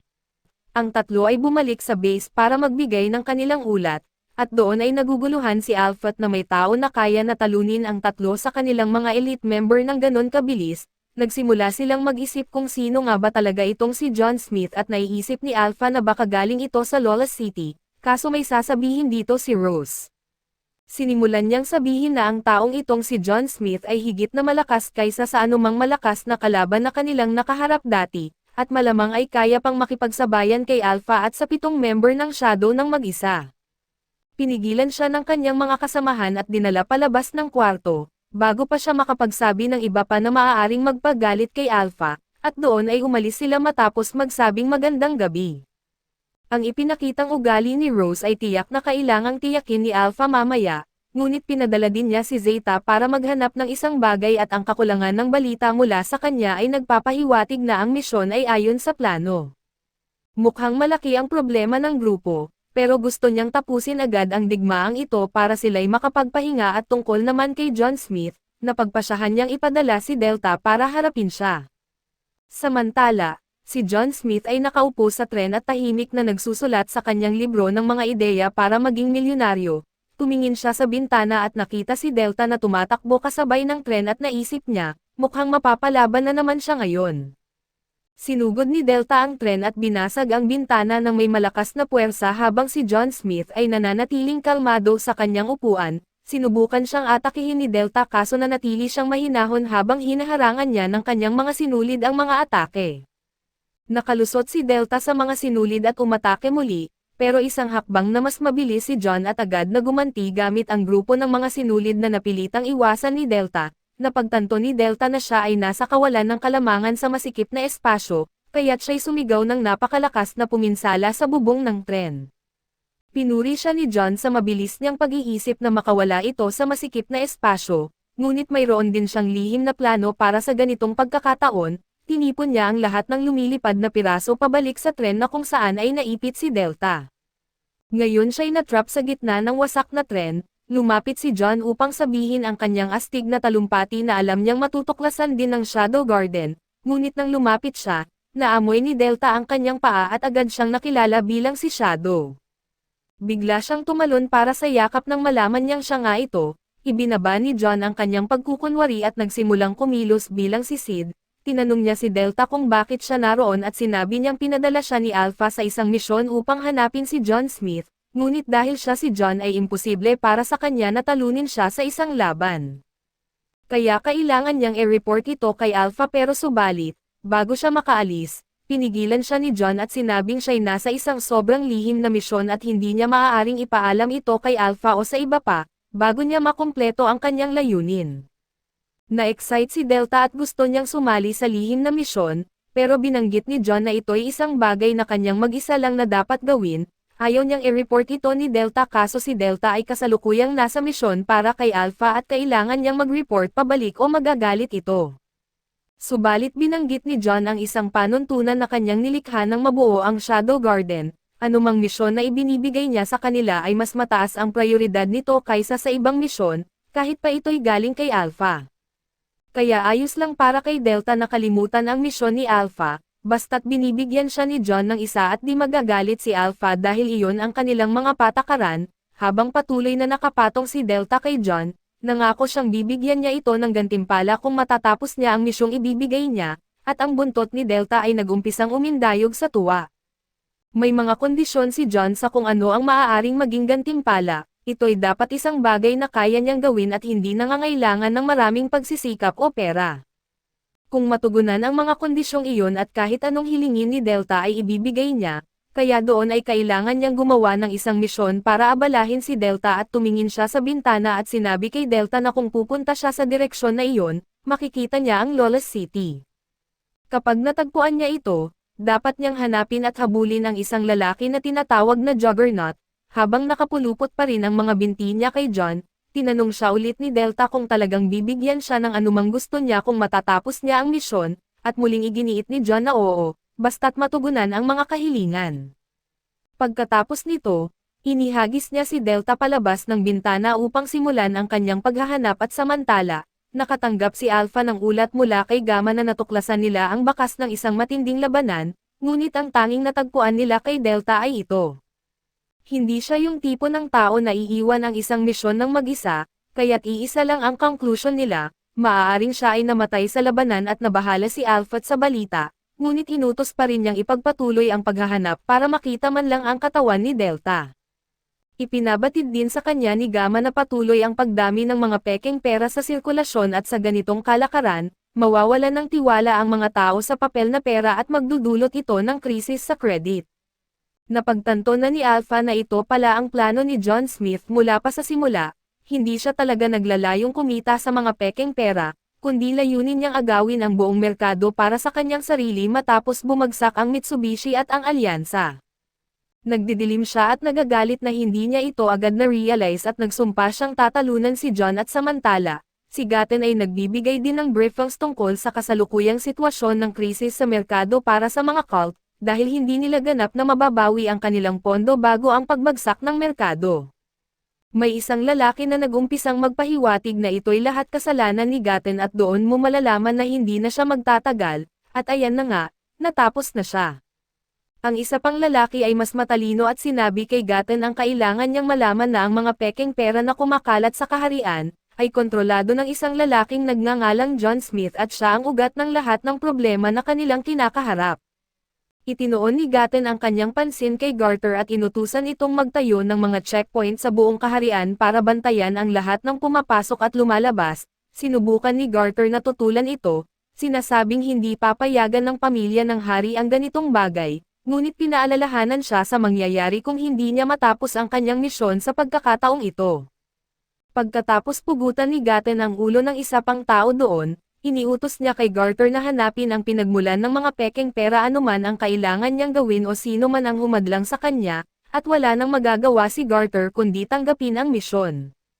Pabalik sa kastilyo, si Iris ay naglalakad pauwi mula sa kanyang pagsasanay nang bigla siyang makabangga kay Alexia na may daladalang bundok ng mga libro. Hindi niya inaasahang makita si Alexia sa kastilyo subalit naroon ito dahil sa nasunog ang aklatan ng paaralan, kaya naisip niyang mas madaling makahanap ng mga libro sa mga paksa na kanyang pinag-aaralan sa Royal Archives na mga bagay tulad ng batas, politika, commerce, ekonomiya at sinaunang linguistics. Nagulat si Iris sa biglaang pagkahilig ni Alexia sa kaalaman, tinanong siya kung balak ba niyang iwanan ang espada at maging isang iskolar sa dami ng binabasa niya, ngunit malayo ito sa katotohanan. Pinag-aaralan lamang niya ang mga ito para malaman kung saan niya dapat itutok ang kanyang espada upang magdulot ng pinakamalaking kabutihan sa mundo, dahil hindi mo talaga mababago ang mga bagay kung random lang ang iyong pagkilos, maliban na lang kung ikaw ang pangunahing tauhan at may kapangyarihan sa mga bagay-bagay. Gayunpaman, wala nang masasabi si Iris tungkol sa bagong natuklasan na pagpapaliwanag ni Alexia at nagpatuloy na lang sa paglalakad. Kinagabihan, nagbigay si Beta ng ulat kay Shadow na ang mga tsismis tungkol sa mga pekeng pera ay kumakalat ng mas mabilis kaysa dati at sa ganitong bilis, mapipilitan ang pamilya ng hari na gumawa ng aksyon sa lalong madaling panahon. Ipinahayag din niya na ang ekonomiya ay bumabagsak, ang mga presyo ng pabahay ay tumataas ng husto at bumababa ang halaga ng crypto, ngunit may iba pa siyang kailangang sabihin. Para hulihin si John Smith ay pinadala nila si Delta para harapin ito, ngunit pagkatapos nito ay nawalan na sila ng kontak sa kanya at hindi na siya nakita mula noon, natatakot sila na baka siya ay napatay sa labanan. Nang marinig ito ay nagulat si Shadow dahil inakala niyang babalik na si Delta sa ngayon at hindi niya maisip na iisipin ng iba na siya'y patay na. Inakala ni Beta na ang pagkagulat niya ay dahil sa kalungkutan, ngunit nalilito lamang siya sa ginagawa ni Delta sa kasalukuyan.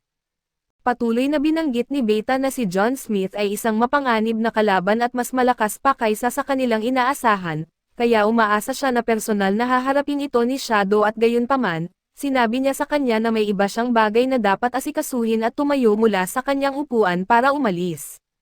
Bago siya umalis, pinaalalahanan siya ni Beta tungkol sa patakaran ng Shadow Garden na dapat sirain o e-encrypt agad ang lahat ng tala, ngunit habang ipinapakita sa kanya ni Shadow ang kanyang libro ng mga ideya, napagtanto niya na hindi niya mabasa ang kahit isang salita na nakasulat doon. Hindi dahil sa ang sulat kamay ni Shadow ay kagaya ng sa isang doktor, kundi dahil isinulat niya ang lahat gamit ang mga salita mula sa Earth, sinasabing baka ituro niya ito sa kanya balang araw. Mamaya, siya ay nasa isa sa mga tren na may dala ng pekeng pera at na-inform na malapit na sila sa isang checkpoint na ipinatupad ni Garter at gayunpaman, sinabi ni Shadow na dapat lang silang magpatuloy sa mga riles. Sa unahan, may harang na inilagay para pigilan ang anumang tren na tumangging huminto, at ang dalawang lalaki ay ginagawa lamang ang trabahong itinalaga sa kanila, subalit si John ay walang oras na sasayangin sa isang checkpoint at doon ay winasak ito at patuloy na dumaan lang ng diretsyo.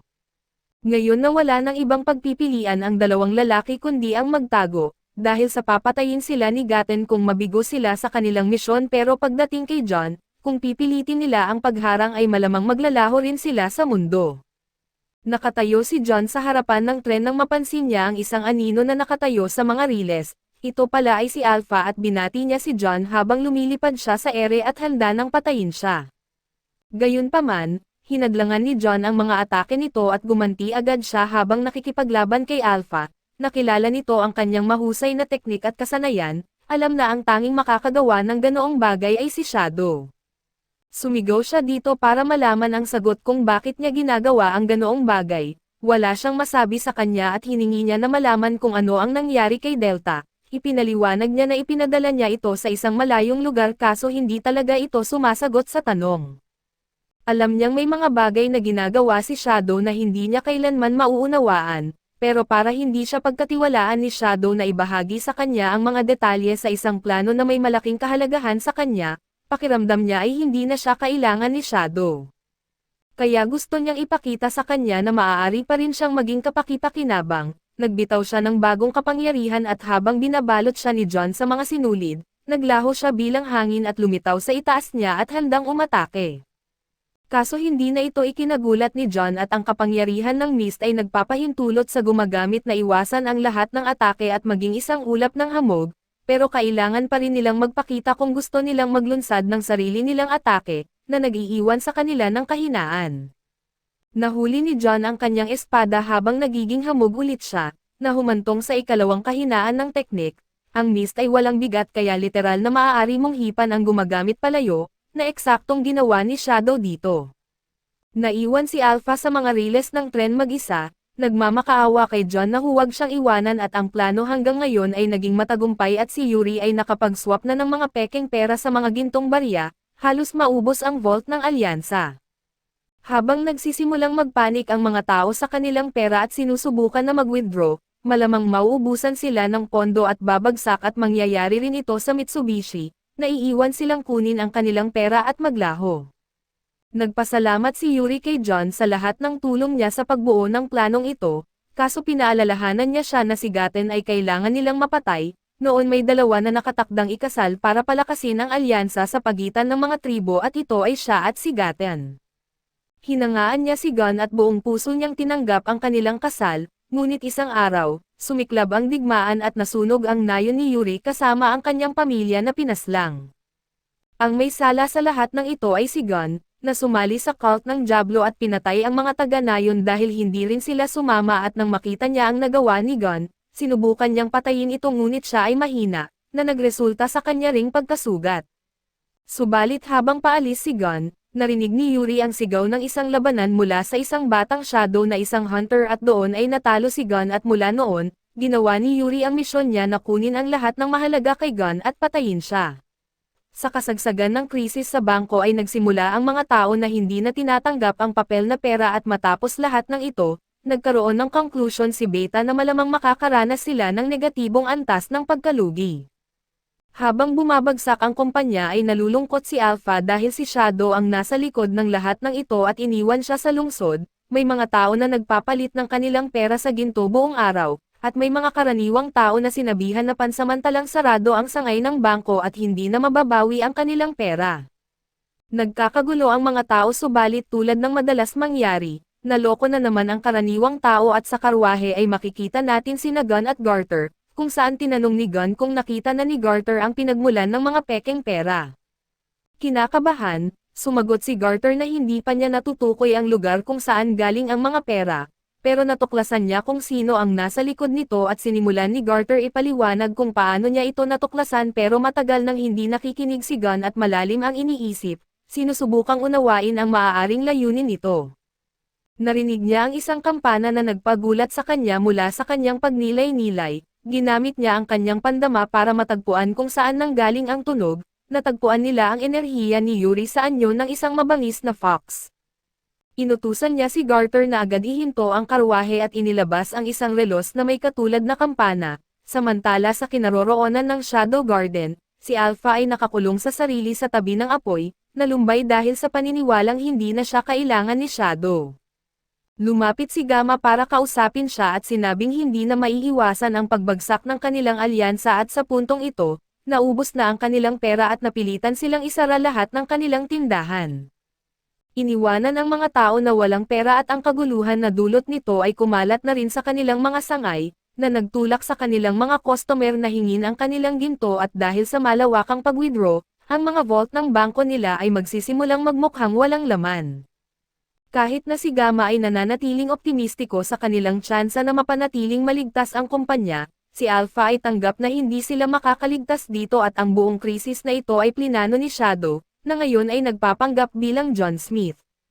Kung ito ang kanyang layunin para sa kanila, nawalan na sila ng pabor mula sa kanya at hindi naniniwala si Gamma na iiwan sila ni Shadow sa ganitong paraan, ngunit sa pananaw ni Alpha, binigyan sila ni Shadow ng lahat ng gusto nila sa buhay at lahat ng kagamitan na kailangan para umunlad, ngunit mukhang nabigo sila sa kanyang inaasahan kaya iniwan na sila. Biglang may nagulat na may nakita silang konkretong ebidensya na si Gun ay nagtatrabaho para sa cult, balak din niyang maglabas ng pekeng pera sa merkado para mapabagsak ang Mitsubishi. Dito nagsisimula ang kakayahan ni Sid sa paggawa ng kwento at sinimulan ni Gamma na pag-usapan kung paano ang cult na walang alam sa kanilang koneksyon sa Shadow Garden, ay maaaring nakita ang kumpanya ng Mitsubishi bilang banta dahil sa malawak nilang paglago at impluensya sa mundo, kaya nagplano silang alisin ito sa pamamagitan ng pagbagsak ng merkado na magdudulot sa kanila na malugi. Ngunit naniniwala siya na naunawaan na ito ni Shadow ng mas maaga at kahit na plano ito ng cult, hindi pa nila ito nagagawa dahil nalaman na ni Shadow ang plano nila at nagdesisyon na siya na lang ang gagawa. Kailangan niyang likhain ang buong senaryong ito, nagbago ng pangalan at tumigil sa pakikipag-ugnayan sa kanila, ngunit hindi pa rin niya alam kung ano ang huling layunin nito at gayunpaman, muling naging aktibo ang kakayahan ni Sid sa paggawa ng kwento nang biglang pumasok si Beta na may dala-dalang coded na mensahe. Ibinigay niya ito sa kanya at aktwal na isinulat ito ng biglaan. Kaso naisalin niya ito at naglalaman ito ng tamang mga salita para makumpleto ang kanilang larawan ng iniisip ni Shadow. Pumapatak ang mga luha sa mata ni Alpha habang binabasa niya ito at humihingi ng paumanhin dahil sa kinakailangan niyang magtaksil pansamantala. May plano siya, na siya lang ang makakatupad at inamin naman niya na nagkasala siya ng pandaraya sa bangko at itinago ang lahat ng ginto sa isang bilangguan sa ilalim ng lupa. Sinasabi nito sa kanila ang lahat ng kailangan nilang malaman tungkol sa nangyayari, at iniisip nila na maingat na pinagmasdan ni Shadow ang lahat at naunawaan ang plano ng cult ng maaga, at kumilos para ito'y mabaligtad at gamitin laban sa kanila. Sa huli ay marami silang nawalang pera, pero nagiging maayos lang ang Mitsubishi dahil naibalik ni Shadow lahat ng ginto na nawala sa kanila at patuloy silang nag-uusap kung gaano kagaling ang plano ni Shadow. Pero alam natin na sa puntong ito ay nag-improvise na lang siya. Plano nilang kolektahin lahat ng gintong barya gaya ng ginawa ni Shadow, at isa rin siya sa kanila at para maging palido ang lahat at maging maayos, doon ay bumalik na si Delta mula sa misyon na inutos sa kanya ni Shadow kaya makakahinga na sila na alam na ligtas at maayos siya. Samantala, si John Smith ay abala pa rin sa pagharap sa mga taong naghahanap sa kanya dahil sa pinagmulan ng pekeng pera, at sa karaniwang pangyayari ay malamang maiinis siya dito, ngunit ngayon ay hindi na niya ito pinapansin. Sinabi na sa kanya ni Yuri na hindi niya talaga pinahalagahan ang pera, kaya ibig lang sabihin nito na lahat ng gintong iyon ay kanya at pwede na niyang kunin, kaya ngayon ay siya'y labis na mayaman at maaaring mamuhay ng marangyang buhay sa natitirang araw niya. Gayunpaman, nang bumalik siya sa bilangguan, natuklasan niya na ninakaw na ang bawat isang gintong barya na itinago doon at nakatayo siya roon, nagtataka kung sino ang may lakas ng loob na nakawin ang gintong kanyang matuwid na ninakaw, at lubos na nakalimutan na siya ang nagbigay kay Beta ng encrypted na mensahe tungkol sa lokasyon ng ginto. Napagpasyahan niyang ito'y gawa lamang ni Gun at hindi madalas mangyari kaso galit na siya ngayon at handa nang harapin si Gun, samantala ay natapos na ang labanan ni Gun at Yuri at bagamat natalo si Gun, ang tanging pinag-uusapan niya ay kapangyarihan at kung paano niya sana napigilan ang pagkuha sa kanya gamit ang kapangyarihang iyon. Habang tinitigan niya si Yuri ng kanyang bulag na mata, napagtanto ni Yuri na wala sa tamang pag-iisip si Gun pero hindi niya alam kung ano ang nagbago sa kanya at naging halimaw at maaaring pinatay niya ang kanyang ina, ngunit totoo rin na minsan niyang nailigtas ang kanilang buhay kaya pinili niyang hindi patayin si Gun at umalis na lang sa labanan, umaasang ang lalaking minsan niyang minahal ay nandoon at nabubuhay. Subalit dahil sa kasalukuyang estado ng isip ni Gun, nakita niya ito bilang pagmamaliit at para patunayan na hindi siya mahina, ininom niya ang tableta at biglang nadagdagan ang kanyang lakas, na nagbigay daan sa kanya na mabilis na umatake at masaktan si Yuri sa likod tulad ng ginawa niya noon. Nang mag-regenerate ang kanyang mga mata at makita niya ang kanyang nagawa, nagkaroon siya ng sandaling pagkamalay at napasabi ng, "Ano ba ang ginawa ko?" Subalit mabilis niya itong napagtanto sa pagsasabing kung hindi niya ito gagawin sa kanila, malamang sila ang gagawa nito sa kanya, kaya kinakailangan niyang gawin ito kaso bago niya itusok ang espada ay agad siyang sinuntok ni Shadow.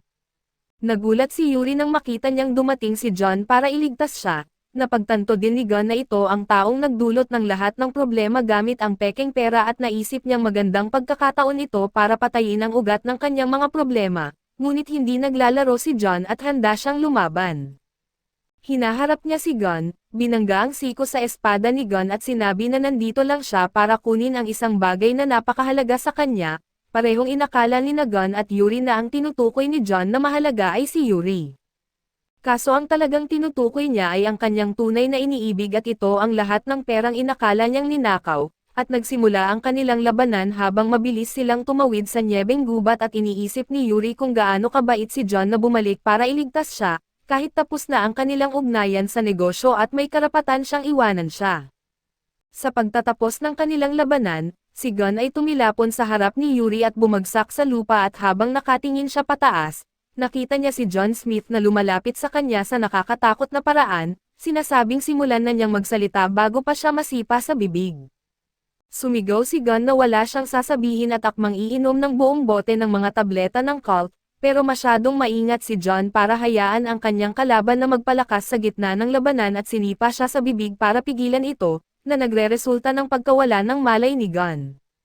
Kahit na tuluyan niyang nasira ang panga ni Gun, gusto pa rin niyang magsalita ito kaya patuloy siyang sinuntok hanggang makuha niya ang sagot na hinahanap niya at habang patuloy siyang sinuntok, naalala ni Gun na ang ganitong antas ng labis na kapangyarihan na ipinapakita ni John Smith ay eksakto sa hinahangad niya noon. Naniniwala siya na sana naprotektahan niya ang kanyang iniingatan kung mayroon siya nito. Nakakalungkot na naging baliw siya dahil mukhang mabuting tao naman siya dati. Sa kanyang huling salita habang nakatingin kay Yuri ay bumagsak siya at namatay mula sa mga suntok na binigay ni John.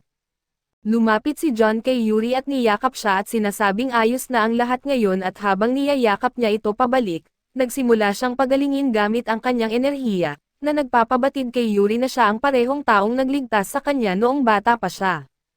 Nagsimula siyang lumuha at nagpasalamat ng husto sa lahat ng ginawa niya para sa kanya habang umiiyak sa braso ni John. Samantala, si Garter ay nagkaroon ng hindi magandang kapalaran dahil nalaman ni Princess Iris na kinuha ng kanyang bangko ang pera ng mga tao nang hindi kayang ibalik ang utang.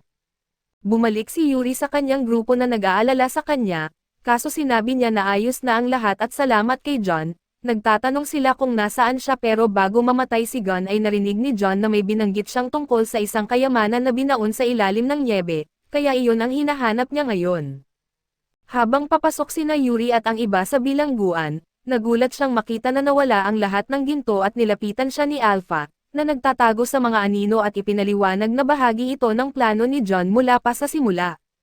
Sinira nila ang alyansa habang nagdulot din ng malaking pagkalugi sa panig ng cult. Iniabot niya ang isang liham na natagpuan niya sa mga gamit ni Gun na para kay Yuri, pero mahirap itong basahin dahil sa magulong sulat kamay ni Gun. Diretso ang punto ni Alpha at ipinaalam kay Yuri ang pag-iral ng cult, dahil sila ang dahilan kung bakit nawala sa katinoan si Gun at ginawa ang mga bagay na iyon. Sinabi niya rin sa kanya ang tungkol sa gawain ng Shadow Garden at kung paano sila pinamumunuan ni John Smith, na kilala rin bilang Shadow. Nagtatalaga sila sa pagpuksa sa cult at hiniling kay Yuri na sumali sa kanila na pumayag naman siya, samantala ay patuloy pa rin sa paghahanap ng kayamanan sina Sid at Delta, ngunit sa kabila ng lahat ng kanilang paghuhukay ay wala pa rin silang makita. Sumuko si Sid at nagsimulang lumakad palayo, sinabi kay Delta na siya na lang ang maghahanap pero sa totoo lang, iniisip niya na magagalit sa kanya ang mga babae dahil sinusubukan niyang pabagsakin ang kanilang kumpanya at magnakaw mula sa kanila para sa kanyang pansariling kapakanan, ngunit matapos niyang umalis sa wakas ay may natagpuan si Delta sa nyebe. Lumipat ang eksena kay Skell at Pool na kumakatok sa pinto ni Sid para gisingin siya, kaso hindi siya tumugon at napansin nilang bukas ang pinto, pumasok sila at napagtanto nilang maganda ang araw na iyon para makipag-meet sila ng ilang babae. Gayunpaman ay wala doon si Sid at nakita nila ang mga premium ticket sa Mitoshi Hot Springs na nasa kanyang desk. Nagtataka sila kung bakit mayroong ganitong eksklusibong mga tiket si Sid at napagtanto ni Skell na kahit ang mayayamang tao ay hindi madaling makakuha ng mga tiket na ito, ang pagkakaroon ng mga ito ay maaaring lubos na magpataas ng tsansa nila sa mga kaakit-akit na babae sa Mitoshi. May 6 na tiket sa kabuuan. Nagpasya silang pumunta sa Mitoshi at isasama nila si Nyo na nagtatrabaho sa labas na sumama sa kanila sa Hot Spring Resort, at nakita ninyo ang mga tiket at nagtaka kung paano nila nakuha ang mga ito dahil karaniwan ay para lamang ito sa iilang napiling tao. Ipinaliwanag ni Skell na regalo ang mga ito mula kay Sid at inutusan silang kunin ang mga tiket at yayain ang mga babae sa Mitoshi para sa isang date. Nagulat si Nyo na tinutukoy nila si Sid at ito ang batang master. Kinumpirma ito ni Skell at Paul at nainis naman si Nyo. Nagtataka kung gusto ba ni Shadow na maraming kasama at nagtanong siya kung kasama ba si Sid sa isang date, at tiniyak sa kanya ni Skell na kasama siya at naisip ni Nyo ang komplikadong sitwasyon at nagpas siyang humingi ng payo mula sa Seven Shadow at pinag-isipan ang invitation date. Lumipat ang eksena sa pagpupulong ng Shadow Garden at naniniwala si Alpha na may layunin si Shadow sa isang invitation sa kanila sa Hot Springs. Ipinahayag ni Ita at ito ang babaeng nagdisenyo ng Hot Springs na ang lugar na ito ay isang relaxation resort na malapit ng magbukas, na may tema tungkol sa alamat ng luha ng dragon. Naalala ni Epsilon ang araw na nalaman ni Shadow ang tungkol sa luha ng dragon mula sa isang miyembro ng cult na malapit ng mamatay. Sinabihan silang hindi nila makukuha ang luha ng dragon at nagpakita ng interes si Shadow at inutusan silang imbestigahan ang rehiyon, na humantong sa isang flashback kung saan hinukay nila ang lugar ng 3 araw bago biglang umalis si Shadow para sa isa pang misyon. Natuklasan ni Ita ang isang hot spring sa rehiyon at nagpasya ang grupo na magtayo ng isang hot spring resort doon. Nag-isip sila na may ibang layunin si Shadow, lalo na't interesado siya sa alamat ng luha ng dragon. Sa kabila ng kanilang pagsisikap, hindi nila nadama ang anumang mahika ng dragon, na nagbigay daan sa posibilidad na ang dragon ay maaaring isang metaphor na may kaugnayan sa cult na kanilang na-eliminate sa rehiyon. Kumpiyansa si Alpha na sa pagsama kay Shadow sa Hot Springs date ay magbubunyag pa ng higit tungkol sa kanilang misyon. May 6 na tiket at ang 3 ay nakalaan para kay Lord Shadow at sa kanyang mga kaibigan. Gustong malaman ni Beta kung aling 3 Shadow Garden ang makakasama kay Shadow, at sinabi ninyo na siya ay personal na inanyayahan kaya dapat siya ang isa sa kanila. Nagpatuloy ang debate sa Seven Shadow subalit hindi sila makarating sa conclusion sa pamamagitan ng argumento. Sa huli ay naglaro sila ng bato-bato pick para magpasya kung sino ang makakasama kay Shadow sa isang date. Lumipat ang eksena kay Zeta, Beta at Delta na nakipagkita kina Skell at Paul sa labas ng Hot Spring Resort sa araw na yon. Napansin ni Beta na may kulang, ngunit sinubukan ni Paul na malihis ito at frustrated si Zeta dahil hindi nila makita si Sid kasama nila, ngunit ipinaliwanag ni Paul na malate si Sid at doon ay sumaya ang kanilang mood at nagpasya ang grupo na magsuot sa kanilang swimsuits, at nag-alala si Paul sa hindi pantay na bilang ng lalaki at babae para sa group date. Upang punan ang kakulangan, nagpasya silang magkwento na sasamahan sila ni Sid mamaya at sumama rin sina Elizabeth at Marie, at inasahan ni Skell at Paul na ang araw na ito ay magiging kanilang pagbabagong anyo bilang mga lalaki. Pagkatapos ay ipinakita ang eksena kung saan nagbihis ang mga babae sa kanilang swimsuits at di makapaniwala si Alpha na wala si Shadow, at naramdaman ni Beta na kailangan niyang patunayan ang kanyang sarili ngayon upang hindi magdulot ng problema. Nag-iisip si Alpha tungkol sa iba't ibang posibilidad ukol sa pagkakasangkot ni Shadow sa misyon, at binigyang diin ang kahalagahan ng pagiging handa at naglaro ang grupo ng volleyball sa tabi ng pool, kung saan aksidenteng tinamaan ni Delta si Zeta at naitulak si Skell sa pool. Nag-umpisang mag-away sina Delta at Zeta, na pinanood mula sa malayo ni Gamma at Epsilon at naisip ni Gamma na dapat sila ang napili para sa misyon, ngunit naniniwala si Alpha na ayos lang ito basta masaya sila. Nag-iisip si Alpha na baka ito ang pahingang nais ni Shadow para sa kanila, lalo na't sunod-sunod ang kanilang mga labanan at doon ay nadama ni Ita ang hindi normal na magical signature sa ilalim ng lupa. Lumipat ang eksena kina Skell at Paul na lumulutang sa pool, nalilito sa kanilang mga ginagawa matapos e-invite ang mga babae sa volleyball. Nagtaka si Skell kung saan nagpunta ang mga babae at iniisip ni Paul na baka nasa paliguan ng mga babae. Hindi alam ni Skell na mayroong ganito, pero ipinaliwanag ni Pool na ang resort ay nagbibigay ng lahat ng pangangailangan ng customer, kabilang na ang pool para sa mga babae na hindi kinakailangan ng kasuotan. Nagbiro si Skell na baka masilipan nila ang mga babae kung naliligo ang mga ito ng walang swimsuit. Lumipat ang kwento sa mga babae na naliligo sa pool na para lang sa mga babae at doon ay nagtataka si Beta tungkol sa kanyang magiging papel sa misyon at nag-aalala na kung hindi siya makakatulong, baka isipin ni Shadow na siya ay isang marupok na prinsesa. Nagmungkahi si Zeta na pag-isipan nila ang tunay na layunin ni Lord Shadow at palagi silang bumabalik sa konsepto tungkol sa luha ng dragon at ipinaliwanag ang alamat sa likod nito, kung saan isang prinsesa at isang dragon ang nagbahagi ng isang ugnayan. Ngunit natapos ang kanilang mapayapang araw nang magkaroon ng digmaan. Matapang na lumaban ang dragon ngunit nawala, iniwan ang prinsesa sa pagkasira at ang luha ng prinsesa ay nagbunga ng isang himalang batis na may diwa ng buhay. Naghinala si Zeta na baka nakatago sa kwentong ito ang tunay na intensyon ni Shadow.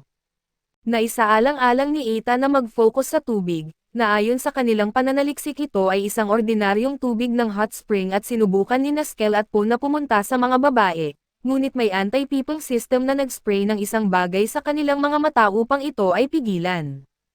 Dahil dito ay nagsimulang lumuha si Skell at Pool at nang napunta ang kanilang mga luha sa hot spring, nagkaroon ng reaksyon at sinubukan pa nilang ipaiyak sila Skell at Pool, ngunit napansin ni Eta na hindi lumala ang reaksyon.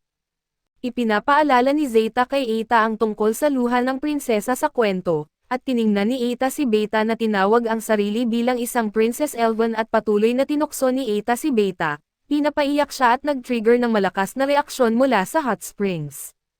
Lumitaw ang isang dragon mula sa tubig at naniniwala si Alpha na ito ang nais ipahiwatig ni Shadow. Isinuot ng grupo ang kanilang slime bodysuits para itago ang kanilang pagkakakilanlan habang napapansin nilang may kulay ang mga suit.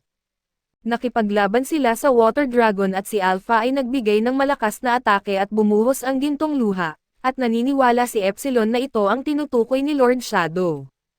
Napagtanto nila na ngayon ay may mahiwagang katangian ang hot springs na maaaring magpahusay ng kagandahan at kalusugan. Umalis ang kaluluwa ng dragon matapos punasan ang mga luha ni Beta, at naniniwala si Alpha na nais ni Shadow na iligtas ang kaluluwa ng mabait na dragon.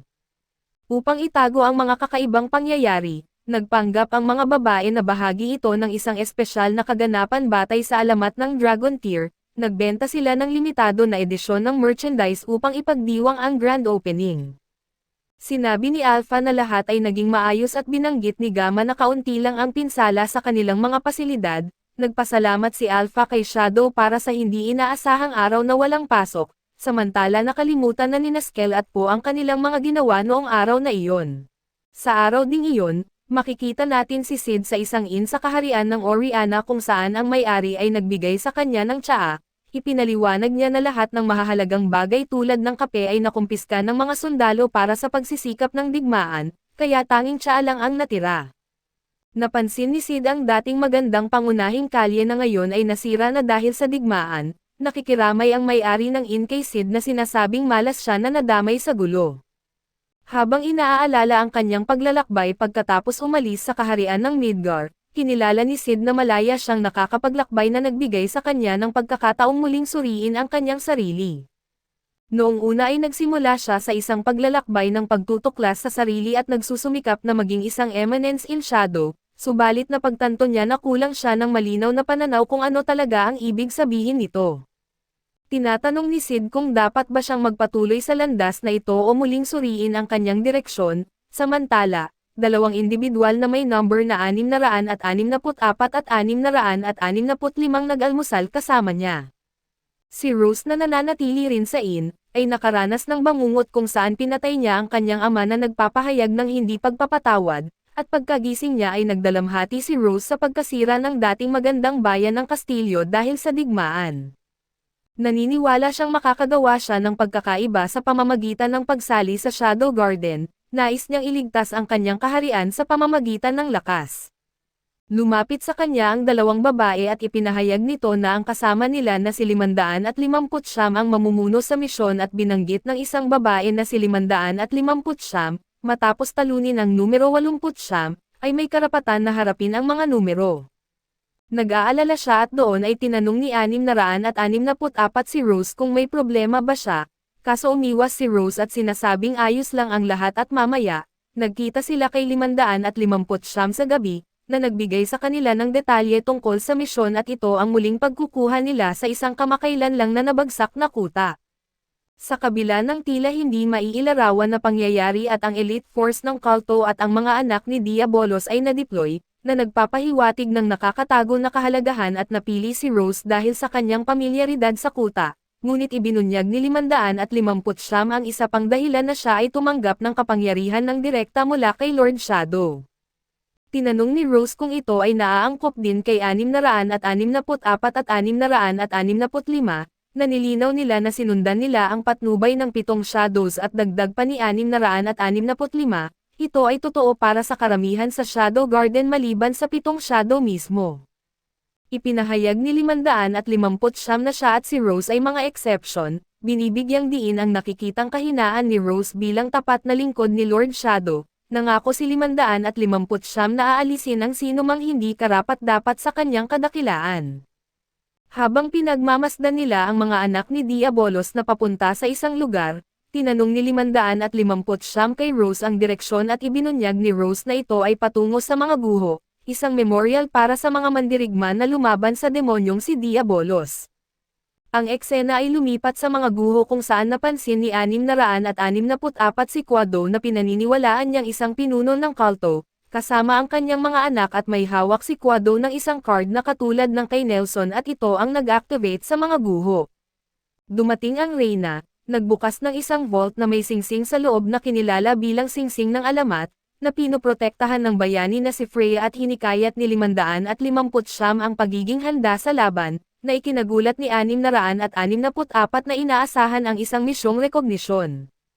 Binigyang diin ni 559 na ang singsing ang susi at ang kanilang misyon ay makuha ito, nang magtanong si Rose ay binaliwala ni 559 ang kanyang pagtatanong, kaso nang tangkaing atakihin ni 559 ang Reyna ay nakialam si Rose at tinanong ang mga motibo nito.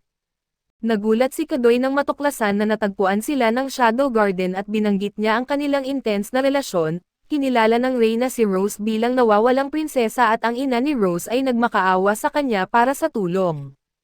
Inatake ni 559 si Rose ngunit niligtas siya at ang Reyna ng mga lalaki, sinabi ni 559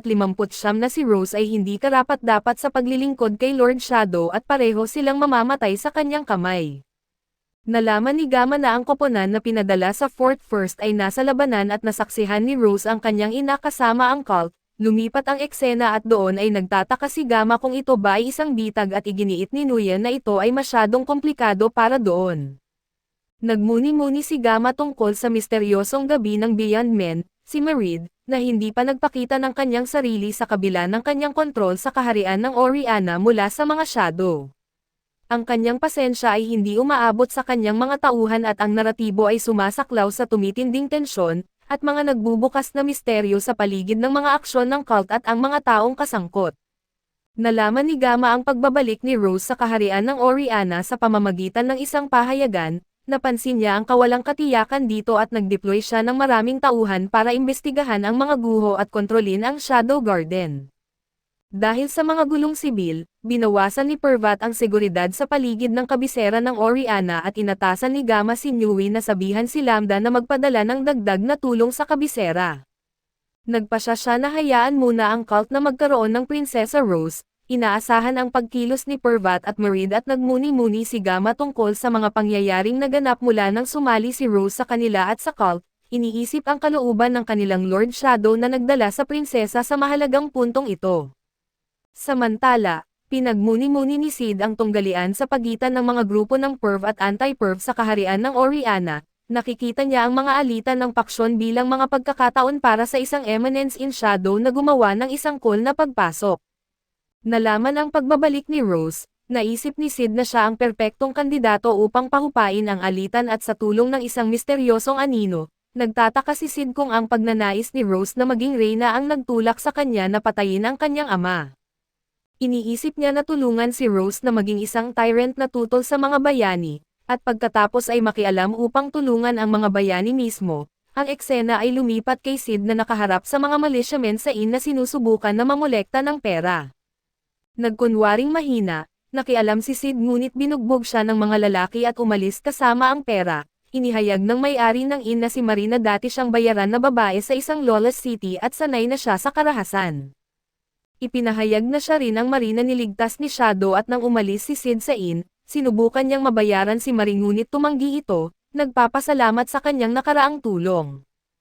Pagkatapos umalis, pinagnilayan ni Sid ang kanyang nabigong mga tangka na impluwensyahan ang paglitaw ni Rose sa kabila ng pagsubok ng iba't ibang estratehiya, tulad ng pagdanas ng buhay sa bilangguan at pagtulong sa voluntaryong hukbo mula sa mga Shadow. Ang kanyang mga pagsisikap ay nagresulta sa hindi karapat-dapat na pagkamit ng kaluwalhatian. Naniniwala si Sid na bilang isang taga-ayos, dapat siyang lumutang ng hindi napapansin at doon ay narinig ni Sid ang mga militiamen na nag-uusap tungkol sa kayamanan sa mga guho, pinatay niya sila at kinuha ang kanilang pera. Samantala, pinagnilayan ni Marie ang kanyang pinansyal na paghihirap at pinagsisisihan na hindi humingi ng tulong kay Sid at habang iniisip niya na ibenta muli ang kanyang katawan, natuklasan niya ang isang supot ng pera sa kanyang pintuan, na na-realize na binabantayan siya ni Shadow. Sa ibang eksena ay matagumpay na nilabanan ni 559 ang mga lalaki, tinalo ang lahat maliban kay Quado at pagkatapos ng 3 araw at gabi, napansin ni Quado ang mga palatandaan ng kahinaan nila at nagplano na pahirapan siya at ang kanyang koponan. Naniniwala siyang sa pamamagitan ni Rose ay maaari siyang umangat sa ibabaw ni Perv at madaling tinalo niya si 559 subalit biglang nakialam si Shadow, nagpagaling at nagbigay kapangyarihan kay 559, na nagtagumpay laban kay Quado. Pinagaling din ni Shadow sina 664 at 665, tinanong nila ang presensya ni Shadow at nalaman niya ang tungkol sa ninakaw na susi ni Rose. Nang malaman ni Shadow ang planong kasal ni Rose kay Perv Ashat, nagalit siya at nangako na mapaparusahan ang kanyang pagtataksil.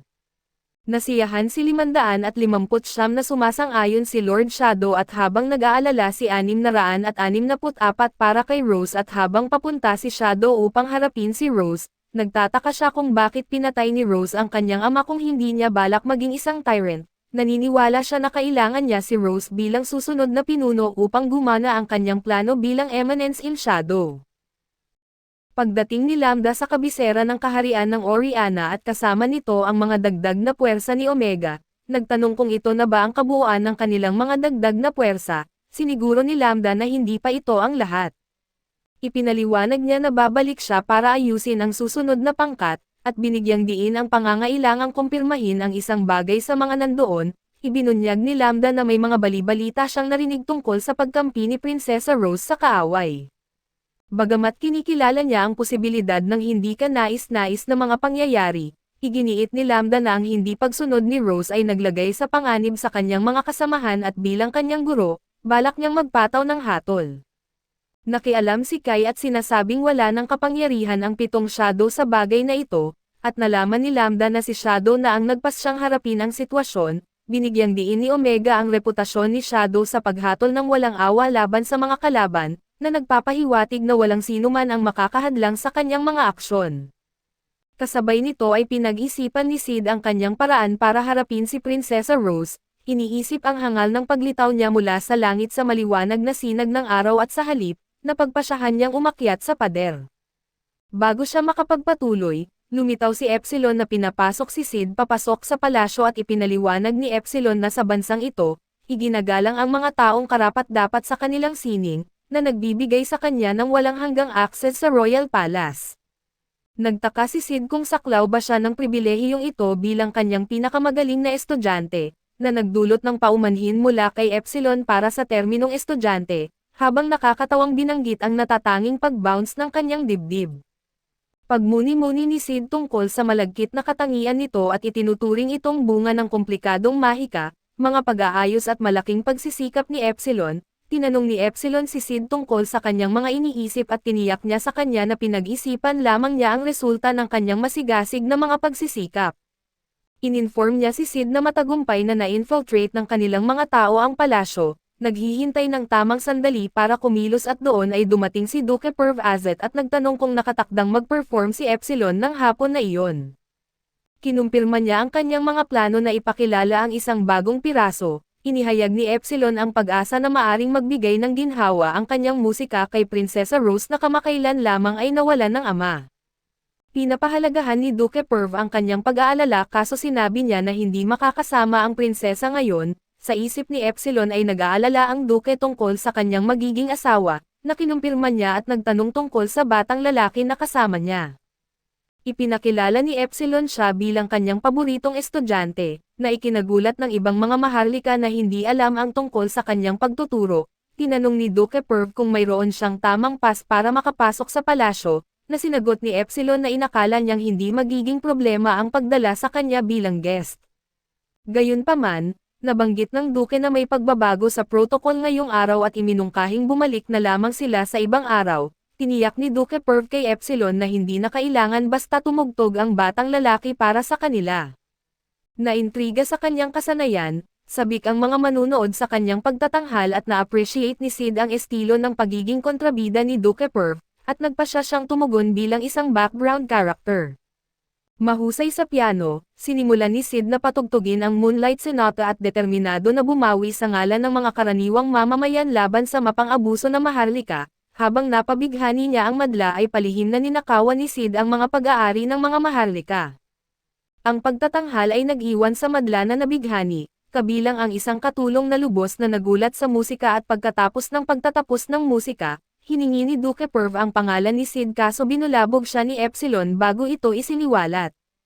Binanggit ni Epsilon na opisyal nilang ipapakilala si Sid kapag natapos na ang kanyang pagsasanay. Habang nakikipag-usap kay Duke Perv, napansin ni Sid ang isang singsing sa bulsa ng Duke at palihim itong kinuha, at kalaunan nalaman niyang ito ang singsing na tinutukoy bilang susi ni 550. Sinamantala ni Sid ang pagkakataon upang sabihin kay Epsilon na gusto niyang galugarin ang palasyo. Lumapit si Margaret na isang katulong na namangha sa pagtatanghal ni Sid kanina at nagalok na ipasyal siya at bagamat nag-atubiling ayawan ito ni Sid sa una, nagpumilit si Margaret at pumayag siya sa huli. Lumipat ang eksena kay Margaret na ginagabayan si Sid sa hardin at ipinahayag niya ang kanyang paghanga sa talento ni Sid sa musika. Hinuhulaan niya na magkakaroon siya ng magandang kinabukasan bilang isang nangungunang klase na pianista at inihayag na interesado ang ilang maharlika sa kanya, at maaari siyang kumita ng hanggang 100 milyong zeni taon-taon sa pagtatrabaho para sa kanila. Naintriga sa prospect ng pinansyal na stabilidad, pinag-isipan ni Sid ang ideya na maging musician at sinubukan ni Margaret na kunin siya para sa kanyang pamilya, at nag-alok na asikasuhin ang lahat para sa kanya. Subalit nang maging masyadong malapit si Margaret, ninais ni Sid na lumayo at nagtanong siya tungkol sa kinaroroonan ni Prinsesa Rose, at sa una ay nagpahayag si Margaret ng paghanga para sa prinsesa, ngunit inihayag niya na ikinulong si Rose sa West Tower at sinisisi siya sa kaguluhan ng kaharian. Habang sinisikap ni Sid na makatakas sa mga walang katapusang kwento ni Margaret, nakasalubong niya ang isang Dark Knight na nagbabala sa kanya na huwag hihipuin si Margaret dahil nagmamahalan daw sila. Gayunpaman, naging malinaw na ang Dark Knight ay simpleng naligaw ng landas at walang pag-asa na manliligaw, at ang kanyang damdamin para kay Margaret ay hindi sinusuklian at matagumpay na nakaiwas si Sid sa mga walang katapusang kwento ng madilim na night tungkol sa pag-ibig. Sa susunod na eksena, natagpuan ni Prinsesa Rose ang kanyang sarili sa West Tower, pinagmumuni-muni ang kanyang desisyon na iligtas ang kanyang ina at napagtanto niya na ito ang nagtakda ng entablado para sa isang bangayan sa pagitan ng Shadow Garden at ng cult ng Diabolos sa kanyang bansa. Bigla niyang napansin si Sid na umaakyat upang makipagkita sa kanya at nagbahagi sila ng isang taos-pusong yakap, habang ipinahayag ni Prinsesa Rose ang kanyang pananabik na makita si Sid, umupo sila para mag-usap. Inihayag ni Sid na nagawa niyang makapasok sa palasyo bilang isang apprentice sa isang kaibigang musician at habang nag-uusap sila, tinanong ni Rose kung paano niya nagawang makamit ang mapangahas na gawa. Ipinaliwanag ni Sid ang kanyang paraan at sa kanya binago ang usapan tungkol sa nalalapit na kasal ni Rose.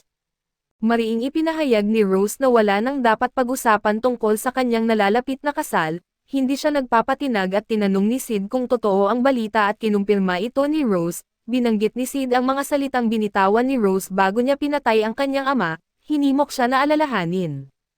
Hindi komportable sa pagbanggit sa araw na iyon, nagmakaawa si Rose kay Sid na kalimutan na siya kaso iginiit niya na hindi niya magagawa, at inilahad ni Sid na si Rose na tulad niya ay pumili ng landas na hinamak ng kanyang kaharian.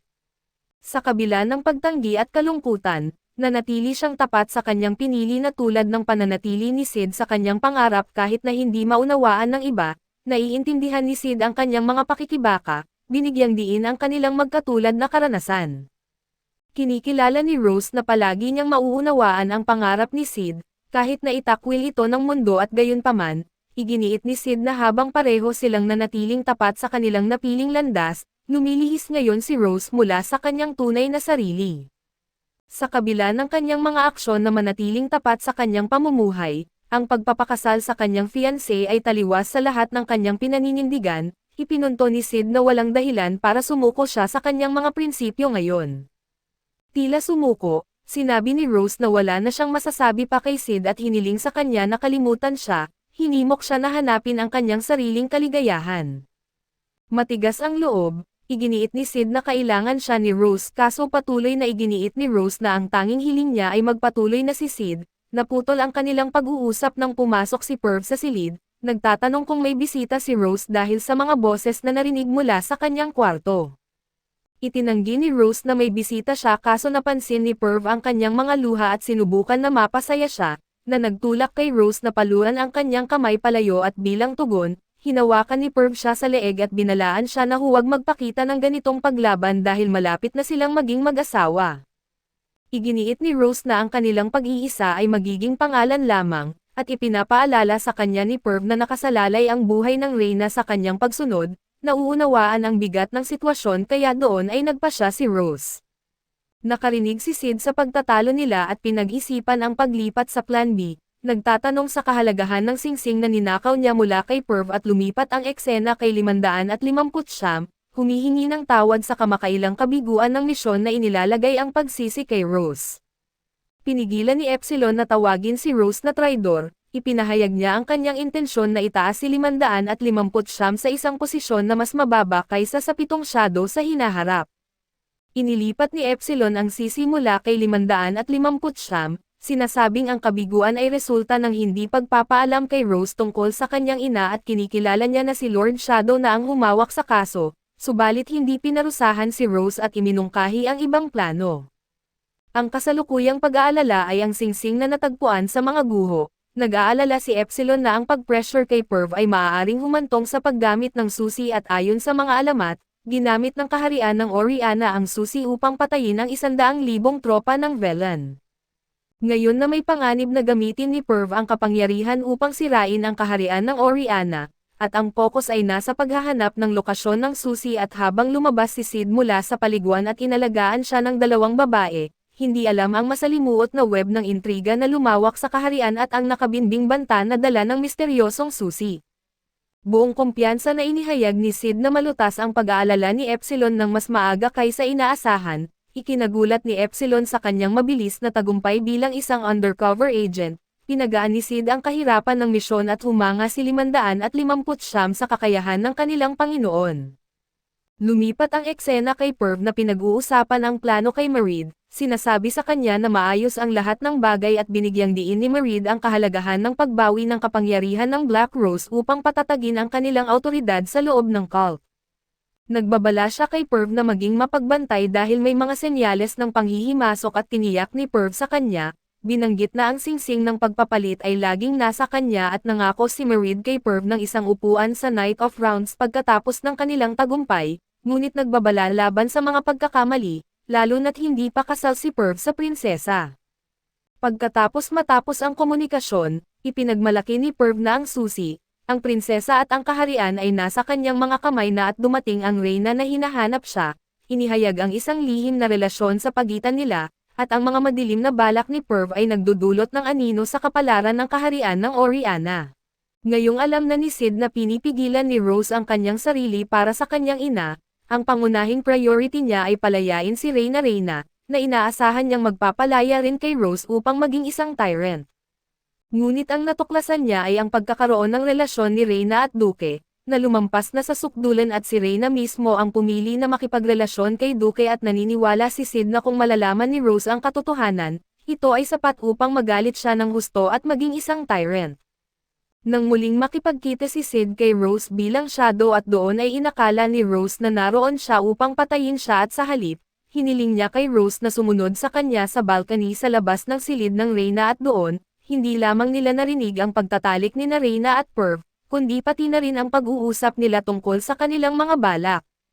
Inamin ni Reyna na siya ang nagdulot ng droga sa kanyang asawang hari, lahat para mapasa kanya si Perv at kapag napakasal na si Perv kay Rose bilang formalidad lamang, balak din nilang alisin si Rose upang sila ang maghari sa Oriana. Labis na nadismaya si Rose sa narinig niya at nagsimulang magsuka ng walang kontrol hanggang sa nawalan siya ng malay. Nang magbalik ang malay ni Rose, lumitaw si Sid sa kanyang balcony habang tumutugtog ng Moonlight Sonata sa harap ng buwan. Nagpakita si Rose ng pagkapagod kaso may kasamang mapait na ngiti, sinasabing pinatay niya ang kanyang ama at trinidor ng kanyang ina, trinidor ang Shadow Garden at kinamumuhian ng kanyang mga nasasakupan.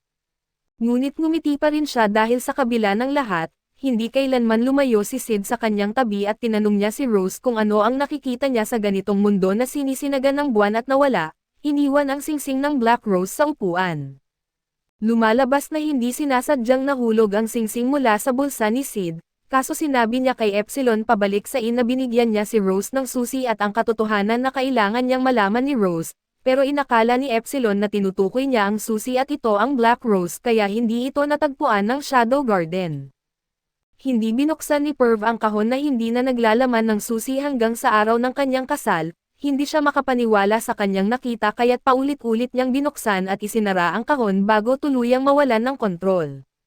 Samantala, inakala ni Rose na ang singsing ay isang singsing pangkasal mula kay Sid at si Rose ay naglista ng lahat ng masasamang bagay na kanyang nagawa kaso handa siyang kalimutan ang mga ito, basta't malaman lang ng kaharian ang katotohanan tungkol kay Perv Ashat. Inilista niya ang kanyang mga kasalanan at idineklara siyang guilty, ayaw sumuko sa pag-ibig, isinuot niya ang singsing sa kanyang daliri at pagkatapos, sa kanyang pagkagulat, nagsimula itong magliwanag at nagpakita ng isang kingdom-wide recording ng kanyang ama at ito ang hari. Sa kanyang mensahe, na-address niya si Rose at ang kanyang kaharian at alam na malapit na siya sa bingit ng katinoan, idineklara niyang si Perv Ashat ang may pananagutan sa pagwasak ng kanyang isip, at itinalaga si Rose Oriana bilang kanyang nag-iisang tagapagmana sa trono. Nagtapos ang mensahe ng hari sa pagsasabing mahal niya si Rose, na nagdulot ng luha sa kanyang mga mata at nang magsimula si Ashat na magmalaki, lahat ng kanyang kaalyado sa korte ay bumaliktad sa kanya ng sabay-sabay.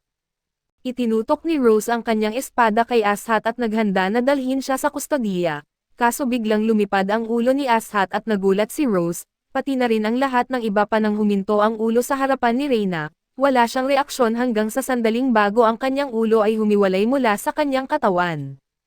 Ang may sala sa likod ng dalawang pagpugot ng ulo ay si Mordred, na nagpapanggap bilang pari at ngayong ang Black Rose ay may bagong master at activated na, ginamit niya ang isang maliit na device para gamitin ang singsing upang buksan ang pinto. Ang singsing ni Rose ay nagpaputok ng sinag ng liwanag diretso pataas sa langit, lumilikha ng isang portal kung saan lumabas ang isang malaking metal na dragon na kilala bilang Archfiend Ragnarok. Pinakawalan nito ang kakayahan nito at sinira ang malaking bahagi ng kabisera. Si Rose ay nagtataka pa rin kung ano ang nangyayari nang tila subukan ni Ragnarok na atakehin at patayin siya, ngunit biglang naputol ang braso ng dragon dahil kay Lord Shadow. Patay na sina Perv Ashat at Reyna at na-activate na ang Black Rose. Nang iulat ito ni Eta ay hindi nag-alala si Alpha dahil naroon si Lord Shadow at lumalabas na ang kasal ni Rose, na maswerteng na-cancel ay dinaluhan ng mas maraming miyembro ng Shadow Garden kaysa sa inakala niya, at silang lahat ay tumayo at binibigkas ang kanilang moto kay Mordred. Ang mga miyembro ng Shadow Garden ay kumalat upang harapin ang iba't ibang halimaw na pinakawalan sa kabisera at bawasan ang mga inosenteng biktima, bago tumungo sa langit upang labanan si Ragnarok. Binigyan ni Sid si Rose ng kailangan niyang lakas ng loob at sumali siya sa labanan sa mga kalsada upang protektahan ang kanyang mga tao. Kinakailangang harapin ni Mordred sina Beta at Epsilon. Ang una ay isang elf na may sama ng loob sa paggamit at pagtatago ni Mordred sa ninakaw na mga artifact ng mga elf. Balak ng duo na bigyan siya ng leksyon at pagkatapos ay asahan na sasabihin niya sa kanila ang lahat ng kanyang nalalaman. Matapos mapabagsak ang isang halimaw ng mabilis, nilapitan si Rose ni Margaret at wala silang panahon para humingi ng paumanhin kaso napayuko si Margaret, tinanggap ang mga utos ni Rose at kinilala siya bilang Reyna Rose. Habang pinaglalaroan ni Sid si Ragnarok na masaya na nakikipaglaban sa isang tunay na fantasy video game boss, si Mordred ay naging isang kawawa at bagamat siya ay nasa masamang kalagayan at kumpiyansa pa rin siyang sisirain ni Ragnarok ang lahat at lahat, kaya walang problema sa kanya na bigyan sina Beta, Epsilon at Rose ng ilang high-level na impormasyon mula sa cult. Sinimulan niya sa paglalarawan ng mundo na kanilang tinitirhan bilang isa lamang sa walang hanggang dimensyon, ang mga mundo sa ibang dimensyon kung saan pinaniniwalaan nilang nagmula ang mga humanoid, na nagpapaliwanag sa kanilang dominasyon sa lupa. Ang mga realm na ito rin ang nagdala ng mahika at mga mahiwagang nilalang, ginagawa ng Black Rose na posible ang pagbubukas ng portal sa pagitan ng mga realm, at pinayagan si Ragnarok na isang nilalang mula sa ibang realm na makapasok.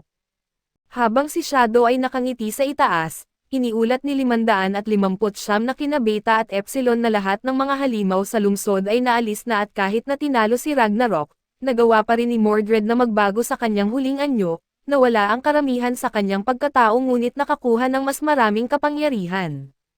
Sa kasamaang palad, ang pinakamataas na kapangyarihang kayang ipunan ni Mordred ay hindi pa rin makakapantay sa kapangyarihan sa Pinky Toe ni Shadow. Ipinakita ito ni Shadow sa pamamagitan ng pag-engage kay Mordred sa isang mabilis ngunit cinematic na labanan, inilunsad niya si Mordred paitaas papunta sa orbit. Nang si Mordred na lubos ang pagkataranta, ay nag-set up ng perpektong tanong na, "Ano ka ba talaga?" Sinagot siya ni Sid ng, "Ako ay atomic." Ang resultang pagsabog ay lumikha ng liwanag na mas maliwanag pa sa madaling araw sa ibaba, kung saan lahat ng taong nakipag-ugnayan kay Shadow ay napamangha ng may paghanga at alam eksakto kung sino ang responsable. Nang mawala ang liwanag at bumalik siya mula sa orbit, sina Beta at Epsilon ay tuwang-tuwa kaso may nangyari na hindi inaasahan ni Sid, mukhang isang uri ng portal, at hinihigop si Sid paloob kasama ang isang pagsabog ng berdeng kidlat. Sa isa pang mundo kung saan ang Tokyo ay isang nasusunog na guho, si Nishino Akane ang isang babae mula sa nakaraang kwento na minsang niligtas ni Sid, ay nagising at napatingin sa buwan at naalala ang isang kaganapang mula sa ordinaryong kaklase na minsan niyang nakilala. Ito ang parehong Tokyo kung saan original na nagmula si Sid, ngunit ito na ang naging kalagayan nito ilang taon sa hinaharap. Naglalakad mag-isa si Akane sa isang eskinita nang bigla siyang harangin ng dalawang matitigas na may mga cybernetic implants at pinapatulog gamit ang isang stun gun. Nagising si Akane na nakagapos at ang kanyang mga kidnapper ay balak siyang ibigay sa kanilang mga boss, isa sa kanila ay napalihis sa plano at sinimulang sakalin siya kaso biglang ang mga nang-aatake kay Akane ay tumanggap ng malakas na suntok na nagpalipad sa kanya sa kabuuan ng gusali, habang ang natitirang bahagi ng kisame ay nabasag, na inihayag ang tagapagligtas ni Akane at ito si Shadow. Kaso dito na nagtatapos ang full recap ng Season 2 ng anime na ito. Salamat sa inyong panonood hanggang sa muli.